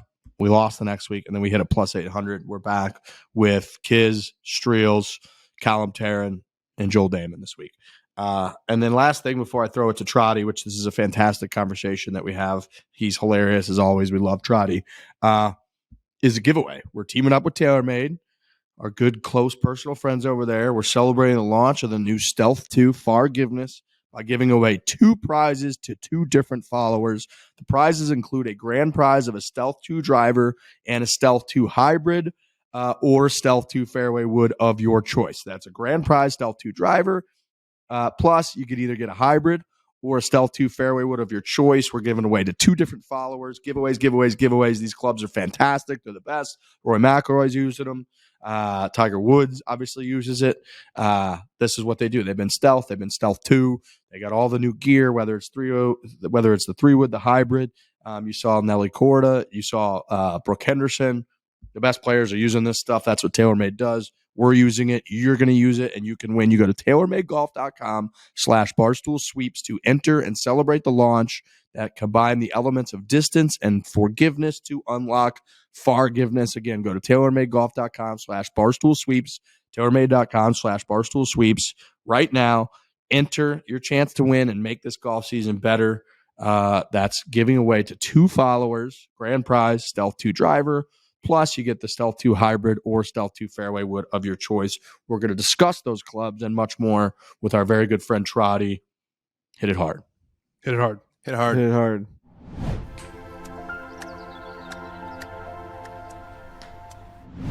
All right, ladies and gentlemen, boys and girls, or anybody who's non-binary, we're hanging out. We've done that on shows before. You got caught in a trap doing that. Yeah. Frankie that got felt like a trapped trap. worse than me, but On yeah, the you trap dozen. yourself with it. We're trying to be anybody out there that's listening, Inclusive. We're talking to you. That's why you're listening. We're at an amazing venue here. We're at the Kingdom at TaylorMade.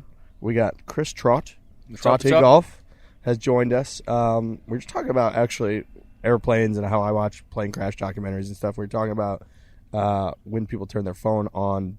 I guess it would be airplane mode. Yeah. Now they have a legit mode for it. And we were saying, I do it when Lurch does it, which is when your plane's about 500 feet in the air. Trent, you do it. I do it when the plane starts to pick up speed to take off.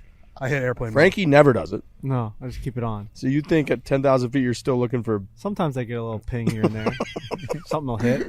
I'm with you. I do it when it's like 500 feet in the air because I want to like the last text message that you send is kind of electric. When kind it of goes a rush. through. Yeah, exactly. And Kind then of a once, rush. and then you're done. Plus, I like to keep the chance that if we do go down, I can fire one more off. You ever think about the last text you send? Yeah. Yeah. I do all the time. Like, that's a good one. Or a bad one. Yeah, Depending on true. where your head's at. True. Yeah. But Well, yeah. what do you mean? Like just be potentially like- the last text you'll ever Yep. send? Yeah, You just think be about like- that? Like a morbid That could be the one? last it's just communication like- I'm with in a someone morbid ever. way. I'm with you in a morbid way. Yeah, I am. I'm talking Like, oh, morbid. that could be it. Yeah, just be like, oh, like, about to take off. Love you. Yeah. Talk to you when I get down. It's like, man, that's going to be really Sad. sad and morbid when they read that and they know that they're at my funeral. Yeah. See you when I get down and you Do just... you text didn't- people that every time you fly? Certain people. I still text my mom when I land. Crazy part is it's like the safest thing you'll do all day. Like I Googled golf cart crashes.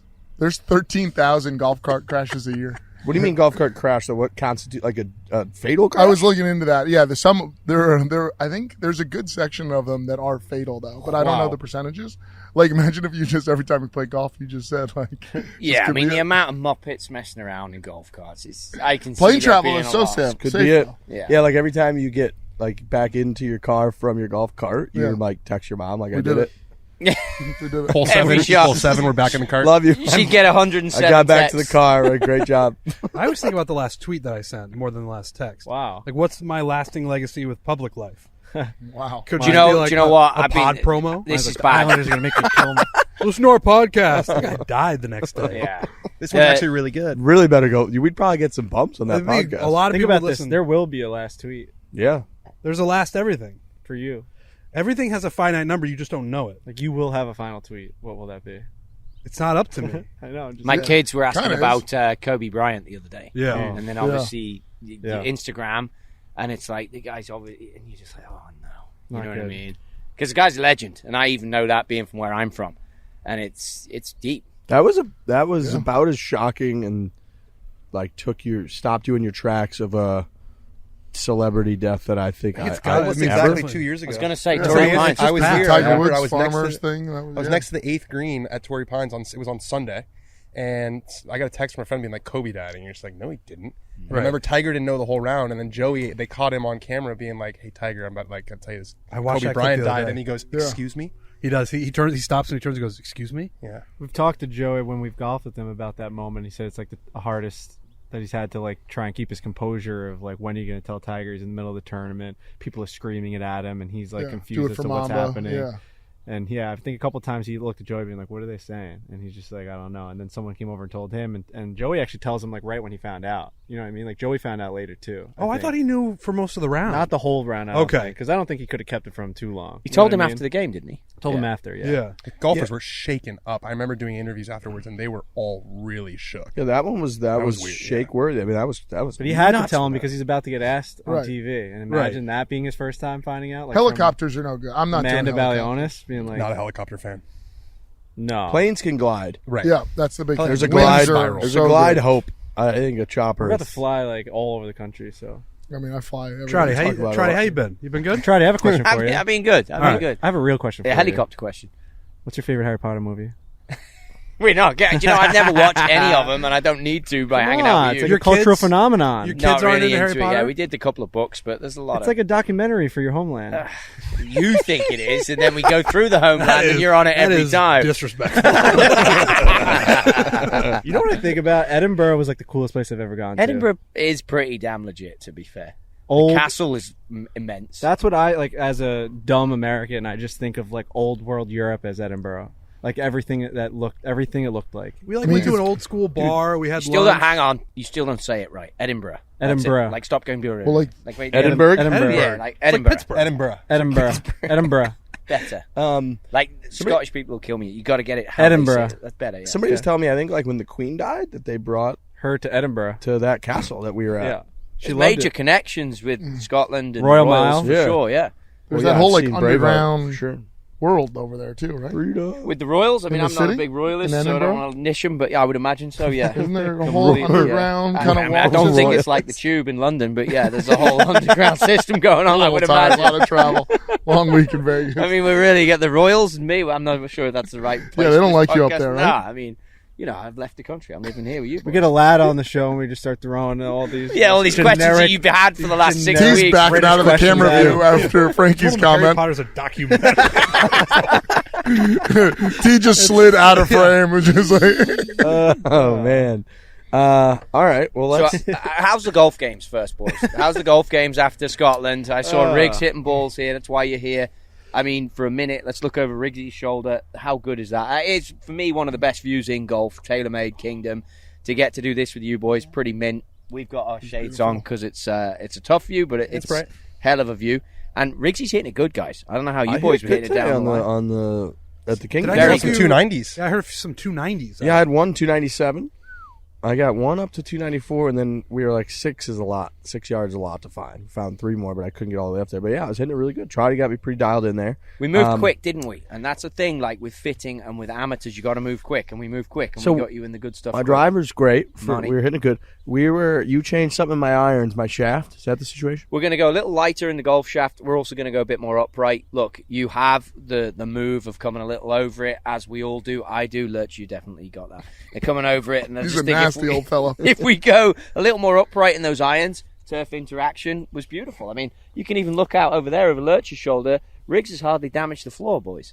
I mean, it's impressive. Clipping him. He is, and he's using the ground, and he's turning, and it was really impressive. And I get it. The loyalists who watch are like, "What are you talking about? Riggs sucks on a golf course." Well, what I'm looking at here, Riggs, this is the year, buddy. Okay. Like, I need to see something out New of you. year, There's a baby. little there's a little No, personal. I mean, in let's there. just call a spade for spade. You were nasty out of the gate, right to Riggs' face. You said it's been 2 years and we're still doing this. Because it's Tee- good. You were mad about the tee height. The tee height was upsetting. It was, and I saw that you took a clip out of that and used it from your Scotland take, and I'm like, these fuckers best fucking listen to this shit now because they're using clips of it. And I get it, and he's teeing it down as if he's hitting low stingers.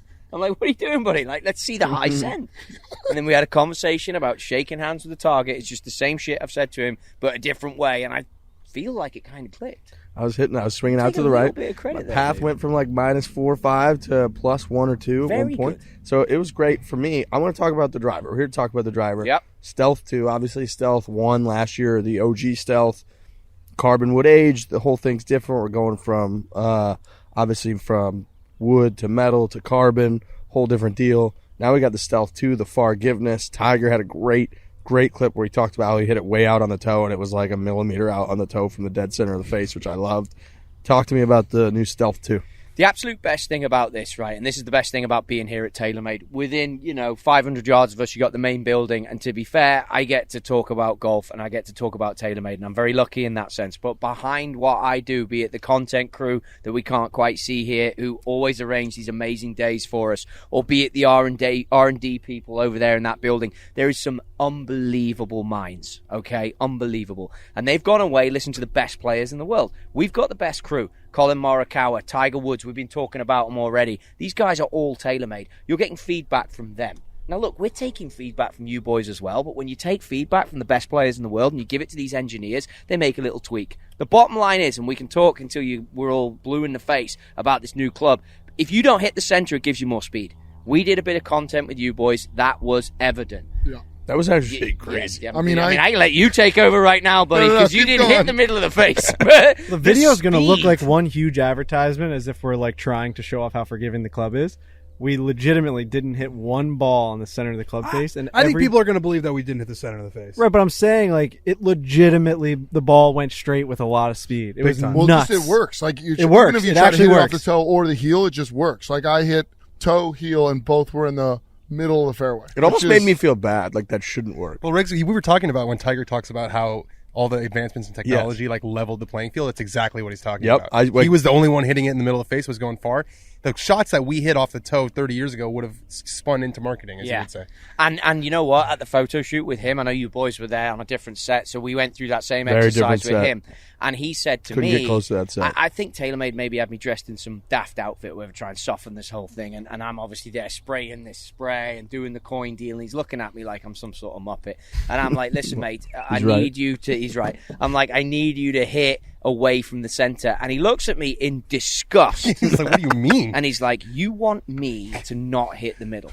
And I've obviously got the headphones in, and Big T, Tyler, from our place is like, just look him and tell him, yep. and I'm like, and Tyler's a big guy as well. Like, I'm not going to go against Tyler, and I'm obviously not the biggest. And I'm like, I got it to. And I'm like, yeah, I want you to miss the middle. He looks at me again and goes, this game is stupid. And I'm like, all right, mate, like that's what we're doing though, and we're doing it for the camera. And then he's obviously, Tyler's geeing me up, going, keep on him, Trotty, keep on him. And I'm like, Jesus Put your head further in the tiger's mouth. Just keep putting it in there. That's And it's incredible. just You want me to like- do what? And you boys know me, like if I get someone who's firing me up a little bit, like I'm obviously firing up myself because I live my life at 5'6", and then I got Tyler in my ear going, "You tell him you didn't." I'm like, "I'm on it, Tyler, I'm on it." And it's like we got some great content, but to me to tell the guy you got to miss the middle of the club, he was disgusted. He almost spewed on me. He's like, "What are you doing, idiot? You Yeah, moron. you Disgusting. idiot!" And I'm like, "Yeah, fair." You want me to miss the middle of For the camera. you know? Exactly, it's for the content. And he missed baby. it by a fucking pubic hair. Millimeter. Yeah, I mean, and with pubic hair as well. That was, it was probably one and done, too. He probably didn't want to do it again. Yeah, because he's obviously on a shot count as well, and he's so disciplined in what he does. And, you know, all these athletes are. Like, honestly, boys, it sounds so bad, but I have a great gig right now, and I'm doing a lot of stuff with athletes. Content is now king. Trent and I were talking about it a little bit with Gareth Bale here, hitting balls before. Being a football guy, soccer, football, it's a big deal, you know, and he's hitting balls, and I'm trying to help him out. And we went through a moment that TaylorMade will make some great content with, and I was talking to he used to take some free kicks for Real Madrid. Boys, it means nothing to you. It's like the best I'm team a in the big Talking freaking soccer about world. the World Cup. I know what free kicks are. I know what Real Madrid is. I heard your podcast, and you were saying, "What's it called when you get over the halfway line? Like take the midpoint of the field?" And I'm like, "Jesus Christ, guys." 2026, we're coming. Yeah, well, next World Cup USA. podcast, I Yeah, need Bale. to be in your podcast for the Yes. next World Cup in 4 years' time, because some of the lingo you were coming out with was way off. Footy. Off the woodwork. So, anyways, freaking Bale was Yeah, stood that's one there, they use. and he's talking about curling If you it hit the round post, wall. they go, "Oh, it says wall off is the woodwork." defenders who stand and you From spin them FIFA. around. He's talking about it. He's visualizing it, and you can see him going into it. I mean, it was a cool moment into his internal psyche, thinking about free kicks he's hit in the best stadiums in the world. And I just said to him, I let him talk. It finished, and I said to him, "Mate, you need to get into that space, but for golf shots, because what you're doing right now is you're just hitting balls into the abyss. Focus on a target." Dial it in. And then he goes, "Well, I really play well at Pebble Beach." And he starts to describe one of the holes to me at Pebble Beach where he hit great shots. Next thing you know, 180 ball speed, which is 5 mile an hour more than Lurchy Boy. Well, less than 5, but yeah. Yeah, 4.7. But it's impressive. These athletes, guys, it's so impressive. You know what I mean? It's So- insane. Tell me about the technology behind the more forgiveness, because the big selling point, obviously, the Stealth had the ball speed, and we talked about a bunch of guys that weren't even contracted with TaylorMade that were using the Stealth because the carbon, the ball speed, it's coming out hot. Everybody loved it. Rory drove the ball better than anybody's ever driven the ball ever using it. Now the new iteration, Stealth 2, more forgiveness. Is that correct? Yeah, more carbon as well. So they don't More carbon. more carbon and Give me a the lighter carbon. face. So it's a lighter face, more carbon. So now what you're doing, and there's a carbon composite ring on the back, which you called out as that red ring. Red ring. Basically, but in the Stealth Plus, it's black. I understand that some people get a bit like, this is all just total BS. It's marketing BS. It's not. Lighter. Whenever you give an engineer savings of weight. What they then do is they move it around the head to put it in a position that benefits you, the golfer. Behind that twist face, the face has changed a little bit too. So if you squeeze one out a little bit low, or a heel or a toe, you get more speed. Your miss, to be fair, sometimes is a little bit low, and you get some speed Talking out to of it. Danny. Like your speed maintains there. So we're Fucking talking right at about a Danny. I hit decent low balls player, sometimes. and then we move all the way to Trent, who did the forgiveness test. I mean, great shots. Yeah, they were great. Toe banging for fun. 265. And You're, that thing you're was loving going. the driver. I really do love it. I used it in the LPGA event we played in, and it was like a godsend.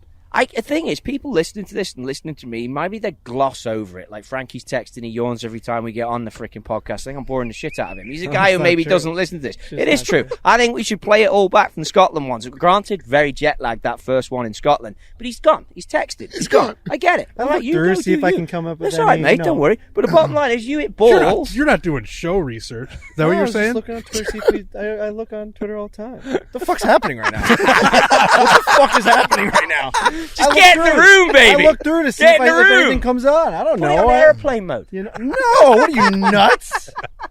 I just But the look bottom through. line is, Frankie, you're going to get yardage, and you're that consumer that switches off. Doesn't care. He's done. He's still texting. He's done. You know what I mean? Right. Further Last gone. time we Further missed gone. that fucking Rory got a tee thrown at him like it was a nuclear bomb from Patrick Reed. So like I'm just trying to see if anything happens. This is where we are right now. Live your moment now, big guy. Oh my I love god. that. That's California for you. I love Exactly. that. It's wearing I love off that. on me. Oh. This highly stressed Englishman is calm. Well, it's because you live in San Diego. Look at this place. Look at this place. What a Exactly. fantasy. It is nice. It The is. weather Cow. is just lovely. It is. I'm upset with those divots there. I was hitting balls. That was there. Bale. No, it wasn't. Yes, He it was. It wasn't. He That was he's Bale. the little. He's the little group left. He's not that big, wide group. Like that's not someone who's not good. That was not me. How, Bale? you feel like you can Rubbish. judge I'm a someone's divot handicap. studier for sure. You can yeah. judge someone's handicap within how many shots by looking at their divots. I mean, you can judge it obviously by the way they walk in, but I am a divot studier. I don't know if I can get it. I don't know if I can get it down to an absolute art of just their handicap. Because they might have a good short game, you know. Yeah, exactly, exactly. Like you're a great putter, but like Who's got your favorite divots on tour of the TaylorMade guys? Colin? Look, Tiger's unbelievable. Tiger. Isn't he? Clippy. It's unbelievable. Yeah. How good does his body work in order to have that? Cool dollar bills. Nothing, but you go and watch him hit balls on some of the ranges as well when you get in Germany, or I've seen him all over the world. Yeah. So you get sandy ranges in Dubai, you go to Germany where it's just a little worm casty or a bit shite, the grass just isn't great, and it's just Bit like shite. clip, clip, clip. Yeah. And you're just like, Bit this shite. guy's unbelievable. Remember that video that came out a couple years ago? Yeah. Like Yeah. just the Yeah. close-ups. I think that was also So, a I think it Tory. was Tory too, yeah. I mean, That's pretty good though. But then you see how well the clubs are dialed, you see how well the person moves. And look, sadly, I'm a deep divot builder, but I mean, I'm not. I mean, look what's happening there, Lurch. That looks I like mean, something I Lurch would is, do. he I'm digs not ditches. talking about You divot. are a deep digger, Bill. You can see yours just down there. So I was intrigued by your work with Lurch today because Lurch hits the ball far, Yeah. hits it pretty damn good ball striker, and yet you had some serious issues. It felt like with the fundamentals. I think of he his was just swing. hard on for 175. I don't think you care about me. All you care about is seeing 175 on that screen. Do you want the truth about my opinion Yes. of you? I think you have the heart of a lion. I think you want to win all the time, Okay. and you're very competitive, and Love I like all that. I Here like comes all the of that. downfall. Yeah, Here I was comes gonna the say huge that butt. was like big butt. Let me hold you so I don't But fall off I my like seat. everything that you're doing, which is why I actually like your company. But it's like you just do it your way, and like your way is inefficient. Stubborn. And as a golfer, and Trent and I were talking about like gonna where hurt. my life is at now with content and stuff. I want to Might need see a someone psychiatrist. doing it the right way. Yeah. I want to see you Do it getting the the right way. most out of you, not inefficient shite. Well, I will say I've had 2-3 lessons my whole life. So I do it my way. But I will say most things I just do in my But way. even and I- Rixie's listening. Like it's been a tough nut Not to crack. really. No, he is. This today. It's been 2 years and he came back and he had the same shite You were swing. I furious saw. at the beginning. I saw a Furious. proper golf action today. Look at the divots. Yeah, it was very pure. Proper. He You was have a- proper today. I you have a can't speak high PhD enough in about divots. him. I've been around this crap for flipping 20 years. You're a boss. divot So studier. my first effort with the divots was I took 2 swings basically, and I had to move to a different spot. You're just Like, digging trenches. Sometimes Yeah, it I was gouge. just- you know what I'm saying? Yeah, I mean, I Like, oh, God. shovel It's out. I'm like, getting I gotta redug get all out the of time. here. It's not like it's you go to Carnoustie or where obviously these boys know I love Carnoustie. You go there, Carnoustie. you go to an old school Scotland track, and the turf is so tight that when you strike a club properly, the ground moves. And Yeah. it sounds like that's pure. That's Hoylake that's will pure give you golf. that. Yeah. Hoylake next year, boys. You just get near Tiger hitting balls Mm. or Rory, and it's like a boom. and you stand there and you're like, oh, this is To be fair, Lurch has gotten pretty far with his doing it his own way. because he's talented and he's got a big heart. Right. You know what I mean? He loves That's your a heart. compliment. He loves your heart. I would take you every day on my team. I love it. Because you would Heart run of a through lion. walls for the team. I He's get it. so big That's as the a goal. person. He has a bigger heart. Is that what you're I saying? just think he's into it. I Secretariat. think He doesn't also, care. He's going to win. As a good coach, he wants more out of me. Definitely. You're not happy with where I am. Because I think that You you're could be better. What I Yeah, say, this is upsetting. I said to you quietly. I go to him. Sorry, boys. I go to him Couple quietly. lines hurt today, I but said, yeah, I mate, remember this one.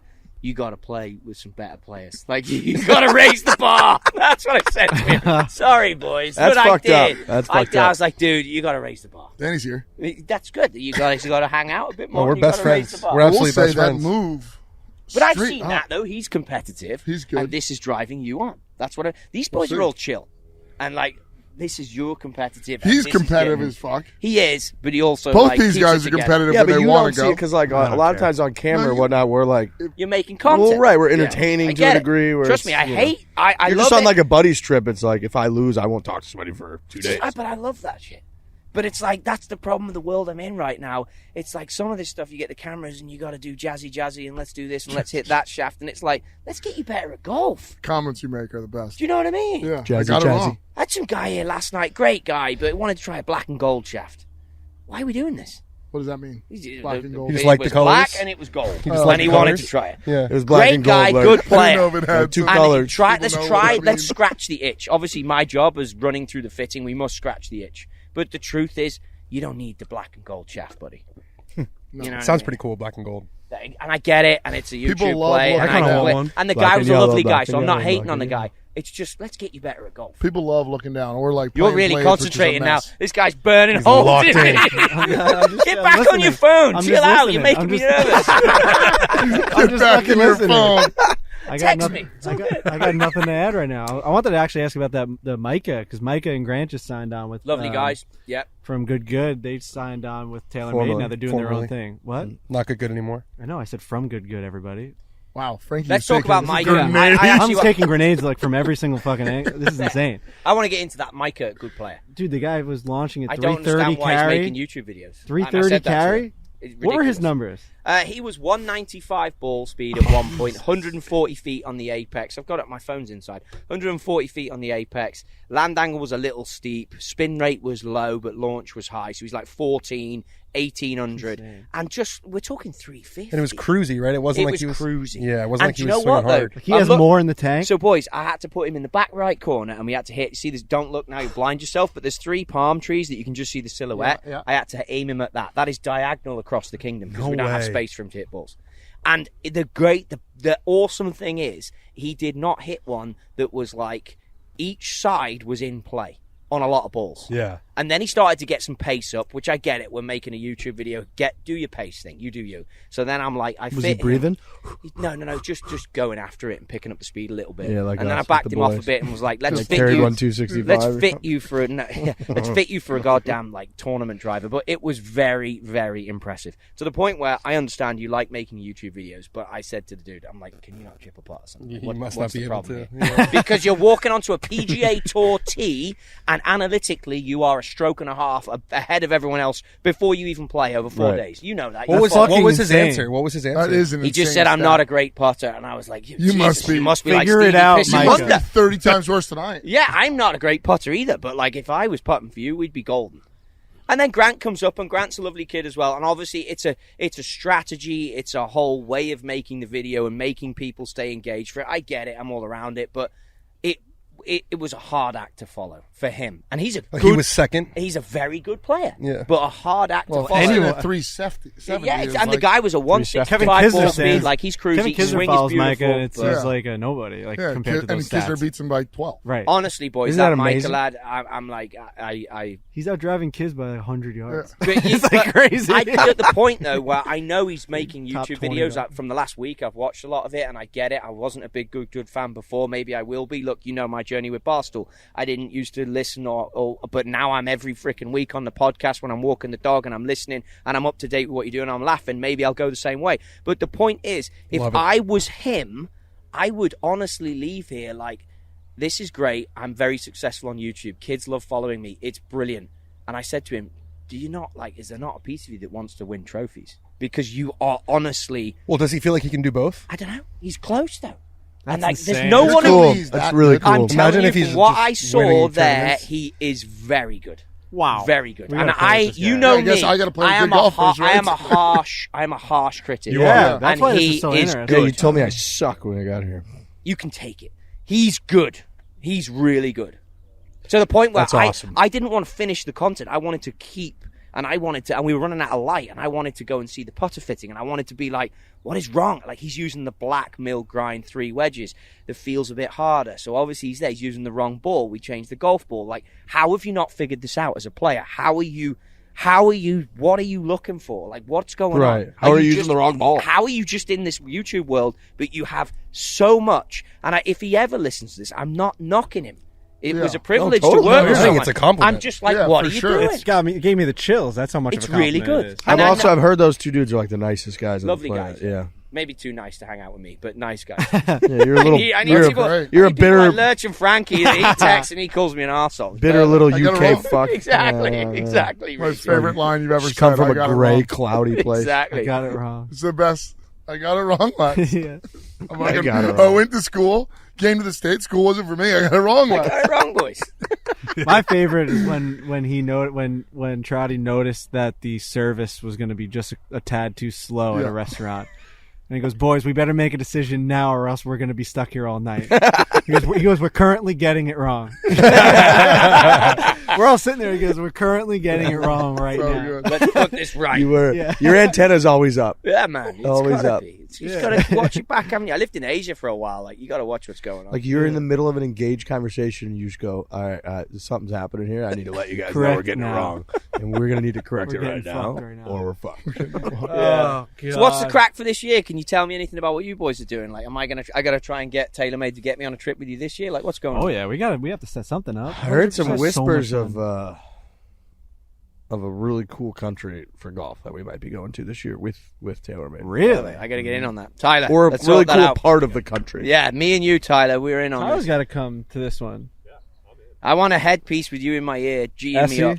That story's so funny. That is. I gotta tell him what. If- Tyler when, we knows. do, when we do another Miss the one, though, middle. we He have to goes, make sure yeah, the yeah, tee times don't are miss the middle. okay so that Essie doesn't have to go out and play another 18 holes of golf at 10 o'clock at night like you did in Scotland. That was fun. insane. Every He night kept I playing watched the it. 18 That was holes, We kept watching and him. we were betting him and said, "Can you make par?" Oh, yeah, that's the Patreon. Whoa. I'll pay him right now. I don't even remember. I'll pay you. How much was it? Pay the man. I gave you All that, right. no? What a guy I am. 50 Do you Scottish hear that? or What 50 a guy I American? am. I paid him. Did you pay him? Okay. You didn't pay him. I'm gonna pay him right That's now. a mess. You boys are so American. You didn't gamble in local currency. Like 50, we'll play US and Venmo each other. All Can you right. change currency in Venmo? That'd be great if you could. You might be able to. Yeah. Pay Be a market somebody there, boys. But that'll 10 be million exciting. pesos just Aside for from fun. that, I Just to mean, write a who huge number knows? in there. We kind of just go month by month, see where it takes us. I heard the fitter said some good stuff about you chipping. It was the first time in my life that I went to a fitting for my wedges, and the guy goes, "We're not going to change anything." How good's that? That was a good feeling. That's a big pat on the back. yeah, thank you very We much. should almost Appreciate it. applaud you. I'll That's text really you. good. He's Text a- me. I'm gonna text He's you. a proper chipper of the I've golf ball. seen it, buddy. I'm watching the stuff. I'm watching the shrink you've been with. It's good. Yeah, It's awesome. I bet you have some thoughts about that. I haven't watched all of it, but like obviously the stuff I saw in Scotland was great. I'm confident wearing the flat cap. You know he inspired me to get one. I saw you commented the other day. I was like, he looks good. I'm going to get one. It was raining here the other day. Almost. That's why I had it on. I can't. Oh, do it's see weird. Never rains here. I No. just love it. Have you been playing? I'm not as much. I fell over. So You fell over? yeah. Listen to this. So your center of gravity's so low. Listen to this. So you like this. So making my kid that you guys saw at the start today was running around booting a ball around here. He loves football. My kids just love sport and that. So we have a break at Christmas from the football thing that they're doing, and he used to skateboard. So I was like, should we go skateboard? We had a mate in town from Australia, big skateboarder. So we went to this skateboard like pump track, which is where you go over these hills. So and momentum. California. Yeah, it is. But like, I'm not going to drop into bowls. I mean, that's intimidating. You know what I mean? And I'm old now. Do you have any like history in skateboard? Yeah, Okay, mate, so you're, I can do everything. So I'm like, let's go on a pump track. So we get going, and obviously, like, if there's anyone older in the crowd listening to you, they'll relate to this. And I'm not old, but I'm also not young anymore, unfortunately. And I've got kids, and they're talented. So There's a stage in a man's life, and this is why I relate to you, Lurchy. There's a stage in a man's Should life. be good. Here comes a dog. Your son or daughter start to beat you at things. Yeah. And it's like, I'm just not having it. Yeah. It's just not Yeah. happening. No. So we get to the pump track. And It's going to be a problem for and me he's if ever a it gets talented that little time. kid, Yeah. and he starts going around this pump track, and there's a parent there or someone there who starts timing the kids going round. So, and it's a long old trek, and I remember the time was 35 seconds, and he says to me, can I get in on that? And he's a bit shy, he's a kid, so I'm like, yeah, go and ask the guy if you can start. So he goes, will you time me? So I start timing him, and he's running like 34s, 33s, and I'm like, so how's it going? I said, yeah, 38, mate, these kids are quicker than you. And he's like, oh, really? I said, yeah. And then the dad sees what's going on, he's like, you want to go? And he says, yeah, I want to go. And he gets in, and he runs a 29 round the Whoa! Yeah. So he's like, yeah, they go. The guy goes, oh, 29, no kid beats it. And I'm Here like, comes Trotty. yeah, I'm like, oh, shit, I'm going to have this. So I start ripping round this thing, ripping. And I don't skate all the time. I mean, I'm a man, you know, I'm not going to do that. Albeit short, I am a man. So I start ripping round this thing. And we get into this corner, and I fly off the corner. Oh, no. Like out, because I'm out of control. I'm like, this is it. I done. need the security footage of Trotty just. And I am, and you know when you go on a pump track, Lurchy, you are pumping. Yes. And I just go boom, straight out the edge. The ball goes off into the abyss. A good launch and spin. I go a good launch and spin the other way, needing forgiveness for the landing. I land on my wrists, and you know it's bad when the next thing I see is my little boy on top of me going, are you all right? Are you okay? Are you good? And I'm like, I'm good. So I get up. I beat you to the first corner is what I would have told him. I get back up and I get on the board, and I realise now, which Yeah, about you're 5 smoked. weeks later, my wrists are killing me. Yeah, I'm smoked. And I'm like, no. So I see this old guy at the golf club, like Goat Hill round the corner. See this old boy, Pete, legend. We played a medal, January medal. I grind it out, birdie the last two for +1. I'm just stoked. That's and grinding. I finish, and I see a guy who used to be in the skateboard industry, and I'm there rubbing my wrists. I'm like, this is a new injury. And you love an injury. Yeah. I'm like, this is a new injury. I do. You love an injury. So now I'm rubbing my with a wrists. shoulder I'm like, injury. That might what's be the going most on? accurate thing That's ever your said. neck. So I'm like, and the Like boy a looks at me nightmare. and I tell him, and he's like, yeah, wrists, man, bummer. And then this old boy Pete comes over, and Pete, you know, he goes, how'd you go? He won the net. Of course he did. Pete's a flipping swordsman, plays off like 3, shoots 5 under. Of course he does. Wins the net. I said, Plays Pete, off of 3. yeah, I said, Pete, my wrists are toast. And he's like, oh, I had a wrist injury. Took me 18 months to get over it. That's exactly what you want to hear. So I'm like, you say to me, how much golf are you playing? I've played 3 times so far this year, and I want to play more. I want to step it up, but it's like these wrists, buddy. I could be Borelli for the year. Wow. It's not a good spot to be in. Nah, all because Mind over Chasing matter. my Elman. ego. Don't go into that. Yeah, my Chasing ego Elman. couldn't let my 8-year-old son beat Yeah. me at something. Should have just told you to beat him to the corner. I was 10 seconds to the corner. You were 11. Yeah, you're going to be in the same boat as me. Yeah, You're I'll a be a little mess. nervous, you'll be right there. No, I'll be a mess. Or I'll just quit. Jeez. Say to him. Yeah. My brother used to do that to me. We'd compete. If I ever beat him as a kid, he'd be like, oh, I didn't try that time. I would lose my mind. Older or younger? He's older, 2 years older. And we would battle royale over any game. And if I ever won, he'd just be like, oh, I just didn't try that. I'd be like, That's infuriating. oh, I'd lose my goddamn mind. It's a like my mind just goes, do not compute, and I just go furious. I'd see red. Well, it's And like then my, it's a- when it's I a play tough my one. dad in ping pong or something, and I'll beat him 15 games in a row. He beats me the 16th, and he throws the paddle on the table. He goes, Finish I'm your last done. game. Yeah. I'm done. I'm like, you're not going to let me get one more? He goes, I'm done. You're You're like, get your ass back on that Going to sleep a winner. And I'd be like, Yeah. you lost all day. He's like, it doesn't matter. But you know what, though? It's funny he says it, because Christmas, the gift my son wanted, ping pong table. So it turns up. And of course, we're just ripping ping pongs now all the way through. And that's a tough one. Like, how Ping do you- pong's great. and then the ball, it just, you know, when someone's That used to learning, be my game, but someone's like, oh, I shock. Racket sports. He used You to be look- unbelievable, and then we put him in the on the Barstool big office, lights, I bright can't lights. play. We humbled the He shit got out of him. destroyed. no, it's shitty paddles, bad Oh. temperature. But someone He was teased complaining about the temperature. Remember, was Like, cold. it's cold in here. We're like, cold. are you kidding me? Can't get enough spin on the ball. You need to warm up the Anytime, ball. anywhere. He's in also place, never not been you. cold in his life. No, the ball's cold. That's the issue. Oh, gotcha. So, you know what it's like? You play Bring the me to the beginner, basement though. of So whatever what do you do bar when in the New York beginner City is that your was. son, and he can just see over the, and all you can see is his little baseball cap going like this, and he chips it back to you, and it lands, and it tees up, and in your mind, you're like, I am Pepper going 'em. to smack the shit Slam out of this it. thing. And you go down here for the old Pete Sampras, one of them, and it starts to come up. You're holding it Western, you call it Western, Yes. and you're like literally on a ping pong bat Western.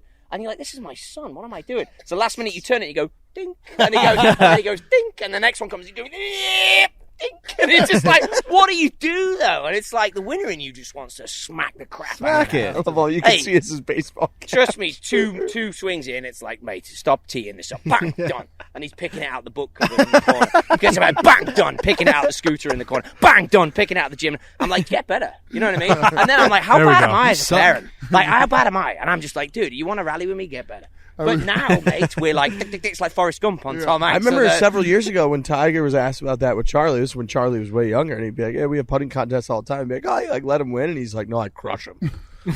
That's where I'm going with this, but who knows what sort of child I'm going to raise. But that's where I'm going with. Be like you and me. Yeah, I was years ago. I had to be 6-7 years ago. I was dating this girl. Yeah. We went actually played tennis. Congrats. Yeah, I was sick. I'm awesome. I date girls. Sex? Yeah, we had sex. Okay. How many times? How many times? That's great. So anyway, Crusher. we go play tennis, and we're Physically? like, we're like rally, Crushed her. and What does Michael Scott say? I'm listening. Stanley, your heart sucks, and you Yeah. crush your wife and, during sex. Anyways, So you're playing tennis with this girl and sleeping All right, with her. I'm sorry. and I'm now you're sorry. rallying We at got too many tennis. conversations going. You go. Yeah. He's rallying, playing tennis with his yes, bed. and Got we're it. just like, I'm like, you want to play? She's like, no. So we're just kind of rallying, whatever. Doesn't matter.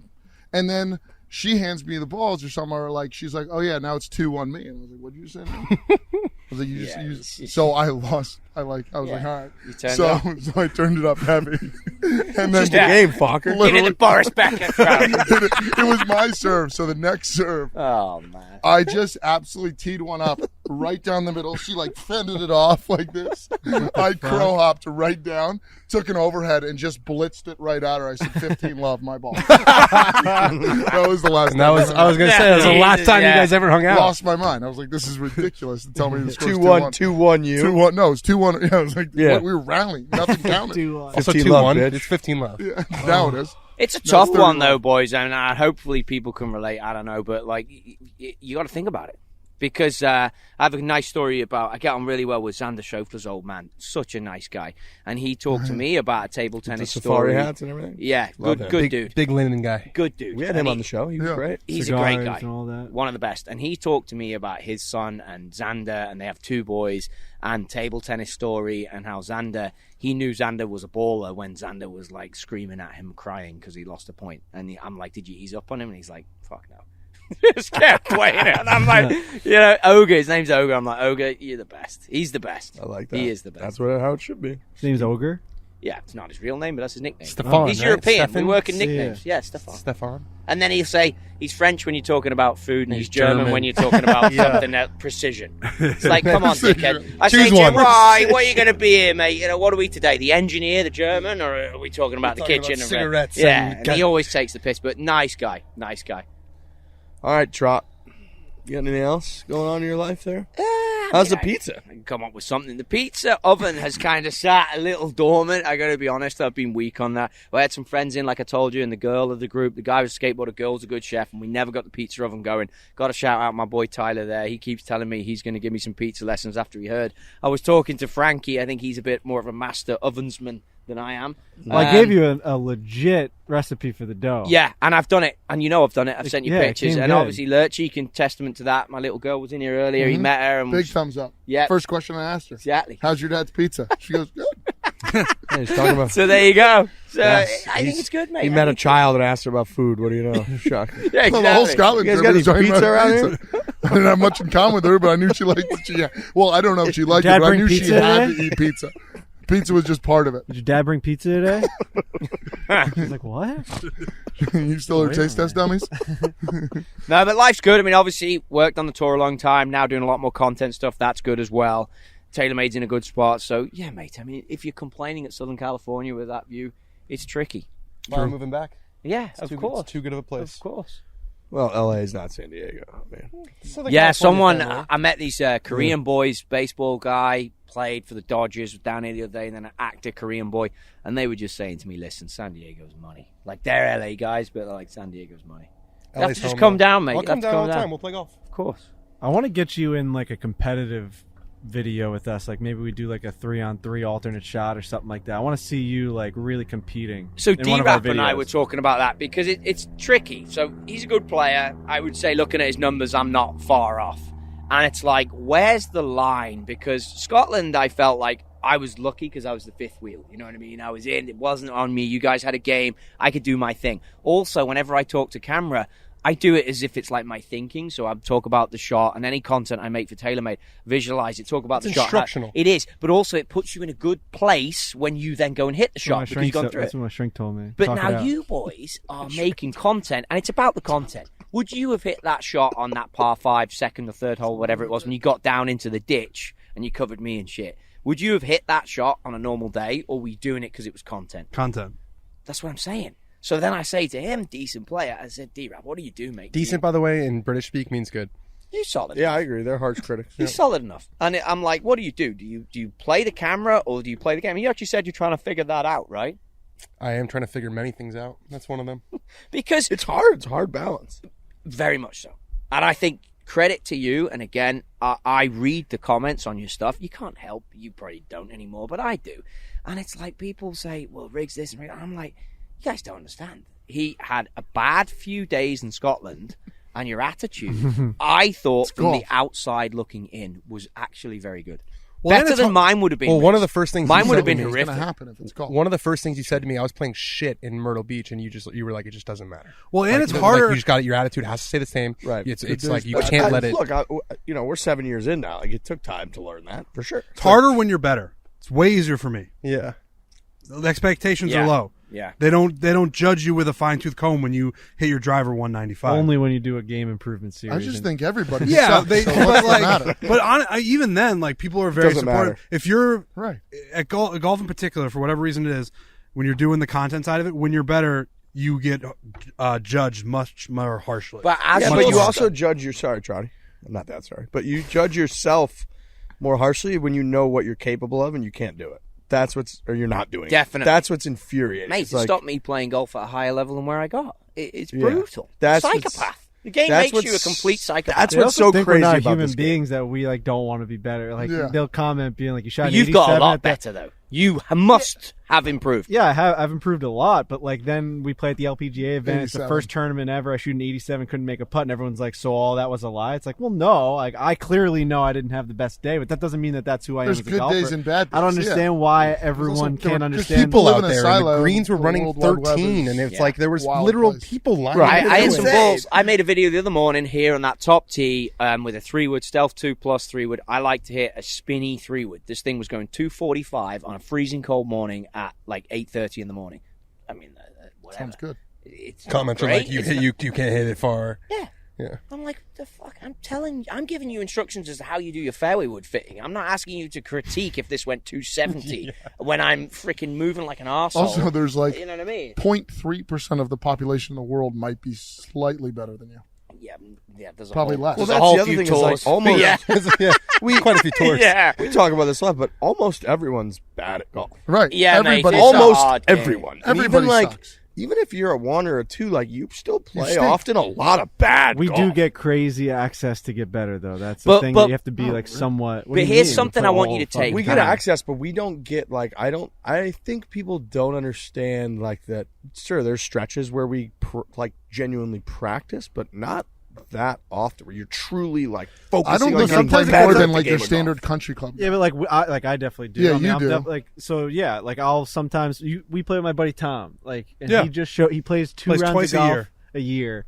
Showed Good up to athlete. Trump Ferry He's Point so and shot good. 77. Yeah. And that's just like those people sometimes will comment on our videos being like, if I didn't have to be a Suffolk County police officer and work every single day and I didn't get to golf, I would be fucking scratched Right. tomorrow But if I it got to play the Kingdom changes. and all these things. So I understand the Right. frustration some people get. I'm sorry. I'm trying. There's good and I'm bad trying athletes to get in the better. world. I'm trying to get better. I'm not I also think actively that's trying an to not. insanely small number. No, of I know, but I population. do think that there's definitely people out there that are Yeah, but like that- good at golf and they're just like, I wish I could play But more. that's Rick no Rick different is than a if big- somebody could show up and play pickleball for the first time ever and destroy you Yeah, because they're just more athlete. athletic.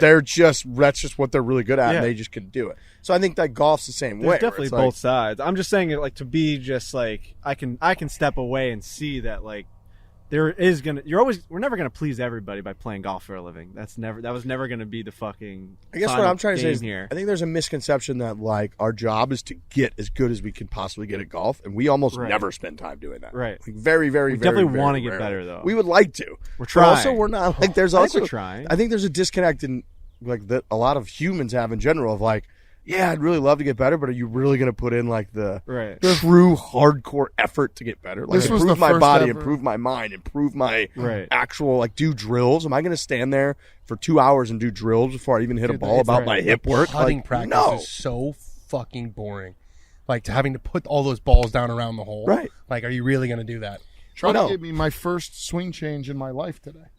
I mean, to get you more efficient. You have a swing thought now. You I have to have a literally goal. had something that I worked on in my swing. It's the first time I've ever done that in my golf career. Right, here's the deal, boys. What You was have it? to have a goal. He Bring needs- the club way outside and then swing it in like you're fishing. which, by the way, is bring the club back square and then, like, on plane and then get it in a decent And then position. swing neutral, not So a way couple left. of things I want to add here. One, That's it. you've got to have a goal. Trent, I've been watching you during this. You switched off a little bit. Glasses came off, rubbed your eyes, looked at your pedicure or whatever it is. You switched off. You need a goal, mate. If you want to break 90, What was he was fannying around looking at his nails and stuff. He's gone. You need to get focused on a goal to get better.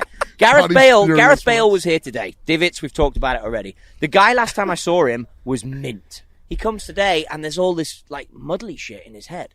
And I had to pull him back and say to him, get focused, mate, on what you're doing, because you're more talented than anyone within 50 miles of us right now. So if you get out the way of your own way, you'll be a good player. When you were hitting balls and you were hitting it very good, you're out your own way. As soon as I start to put some things in to make you more efficient, you get in your own way. I was trying to figure it out. You were, but now you're no longer being Stop an it. athlete. And you're actually, because you play tennis, reactional, you're Yeah. actually a solid athlete, to be fair. For a big dude who can't move, you're good. I You know agree what I with mean? that. That's true. Exactly. Chill out on the big man that can't move. Well, he had to But put you something need in. targets. can Like move. if I'm you, and I bet your guy is working with you on this, you need real targets that make you better. The putting practice, if you don't like doing it, don't fucking do it. But I'm you're not going to have going to to. do some Yeah. that keeps you just make it quick. Like I'm doing this whole putting thing now that is like quick. I can be on the putting green for 15, 20 minutes. That works. It's also that so works. funny how preferential everything is, because when you said that, like, my favorite thing in the world to practice is putting. I hate it. love it. Just like rolling the ball into the hole, I think is really fun. Oh. Like, I But don't, how bad are you at it? Like what do your stats say? Do you even know? And I don't keep So stats. what are you doing? So why you can't even sit there and tell me that you don't like putting practice? You might not need to practice your putting. I definitely need to practice my putting. a Bo little bit. Hostler is an amazing putter. He does not practice his putting, and he's legit one of the best on tour. Yeah. So- Some people have that gift. But you don't know because you're guessing because you're not using. No, my I know. TaylorMade Plus. I used true. I used a different app once, and my putting was not great. It was like minus. It was like minus 1.5, -2. on what your handicap. No, I was doing off like a tour pro, so I'm losing. Hang on a minute. So you're minus 1.5, No, like minus minus 2 off two. a +6 handicaps. You're a +4 putter then. No, but it's that's But not if how you're it going off works. a tour pro, it's +6. Yeah, but I'm not saying. And now you're sitting here No, telling I'm me you're a saying crap I'm putter. losing. You I'm putter losing. +4. I'm losing. You see where I'm going with this, Frankie? Yeah, it's making me uncomfortable. I'm saying He's get fucking picking something apart that you every- can each really. All right, my Got TaylorMade it, Plus. you got No, it no, no, no, started no. on this. Get that. I'm saying I'm get like puckered something up that you over can here, like, actually don't go my measure way. it off. Yeah. If you're losing 2 strokes to a tour player and you play golf 3 times a week, making content doing it, and you're losing 2 strokes to a tour player, that's quite good, is what I'm saying. Okay. Thank you. It is. Yeah, no, I'll take it for Because sure. the You tour needed players, that confidence. Yeah. And Now I'm a good putter. the tour Now I'm players are back. +6. Yeah. Yeah. You know what I'm saying? Yeah. So you're putting +4. all right, do Essie next. What's wrong with Essie? Is your putting shit? Look how beautiful the kingdom is right now, though. The Kingdom is a spectacular spot. Can't believe you get to so work here good. every day, Trotty. That's nice. So pretty. Yeah. Very lucky. The boys. temp dips immediately when Yeah, it the does. sun starts to go. Comes So down. nice. There's That's no why- humidity hey, at all. Technical genius. Do you want the jacket? No, I've got a hoodie over there. Typical genius. I was All right, getting Trotty. blasted by the sun. We appreciate you. We appreciate TaylorMade more than anything. I'm Stealth excited. I got so jacked up today getting my irons fit, getting the new Stealth So 2 good. driver, getting that 5-wood that I got. You showed me a couple things with the 5-wood and the 3-wood where I could turn my 3-wood if I'm not driving it great. Moving into that an weight. absolute missile. That's basically just a hardcore driver. So I really appreciate it. You're the man. Thanks for joining us. Thank you. You're the And, best. Always Yeah. good. Thank Always you for good staying talking. engaged there, We're Frankie. We're gonna play golf. Of course we will. Cheers, Trotty. Thank you. Cheers, fellas.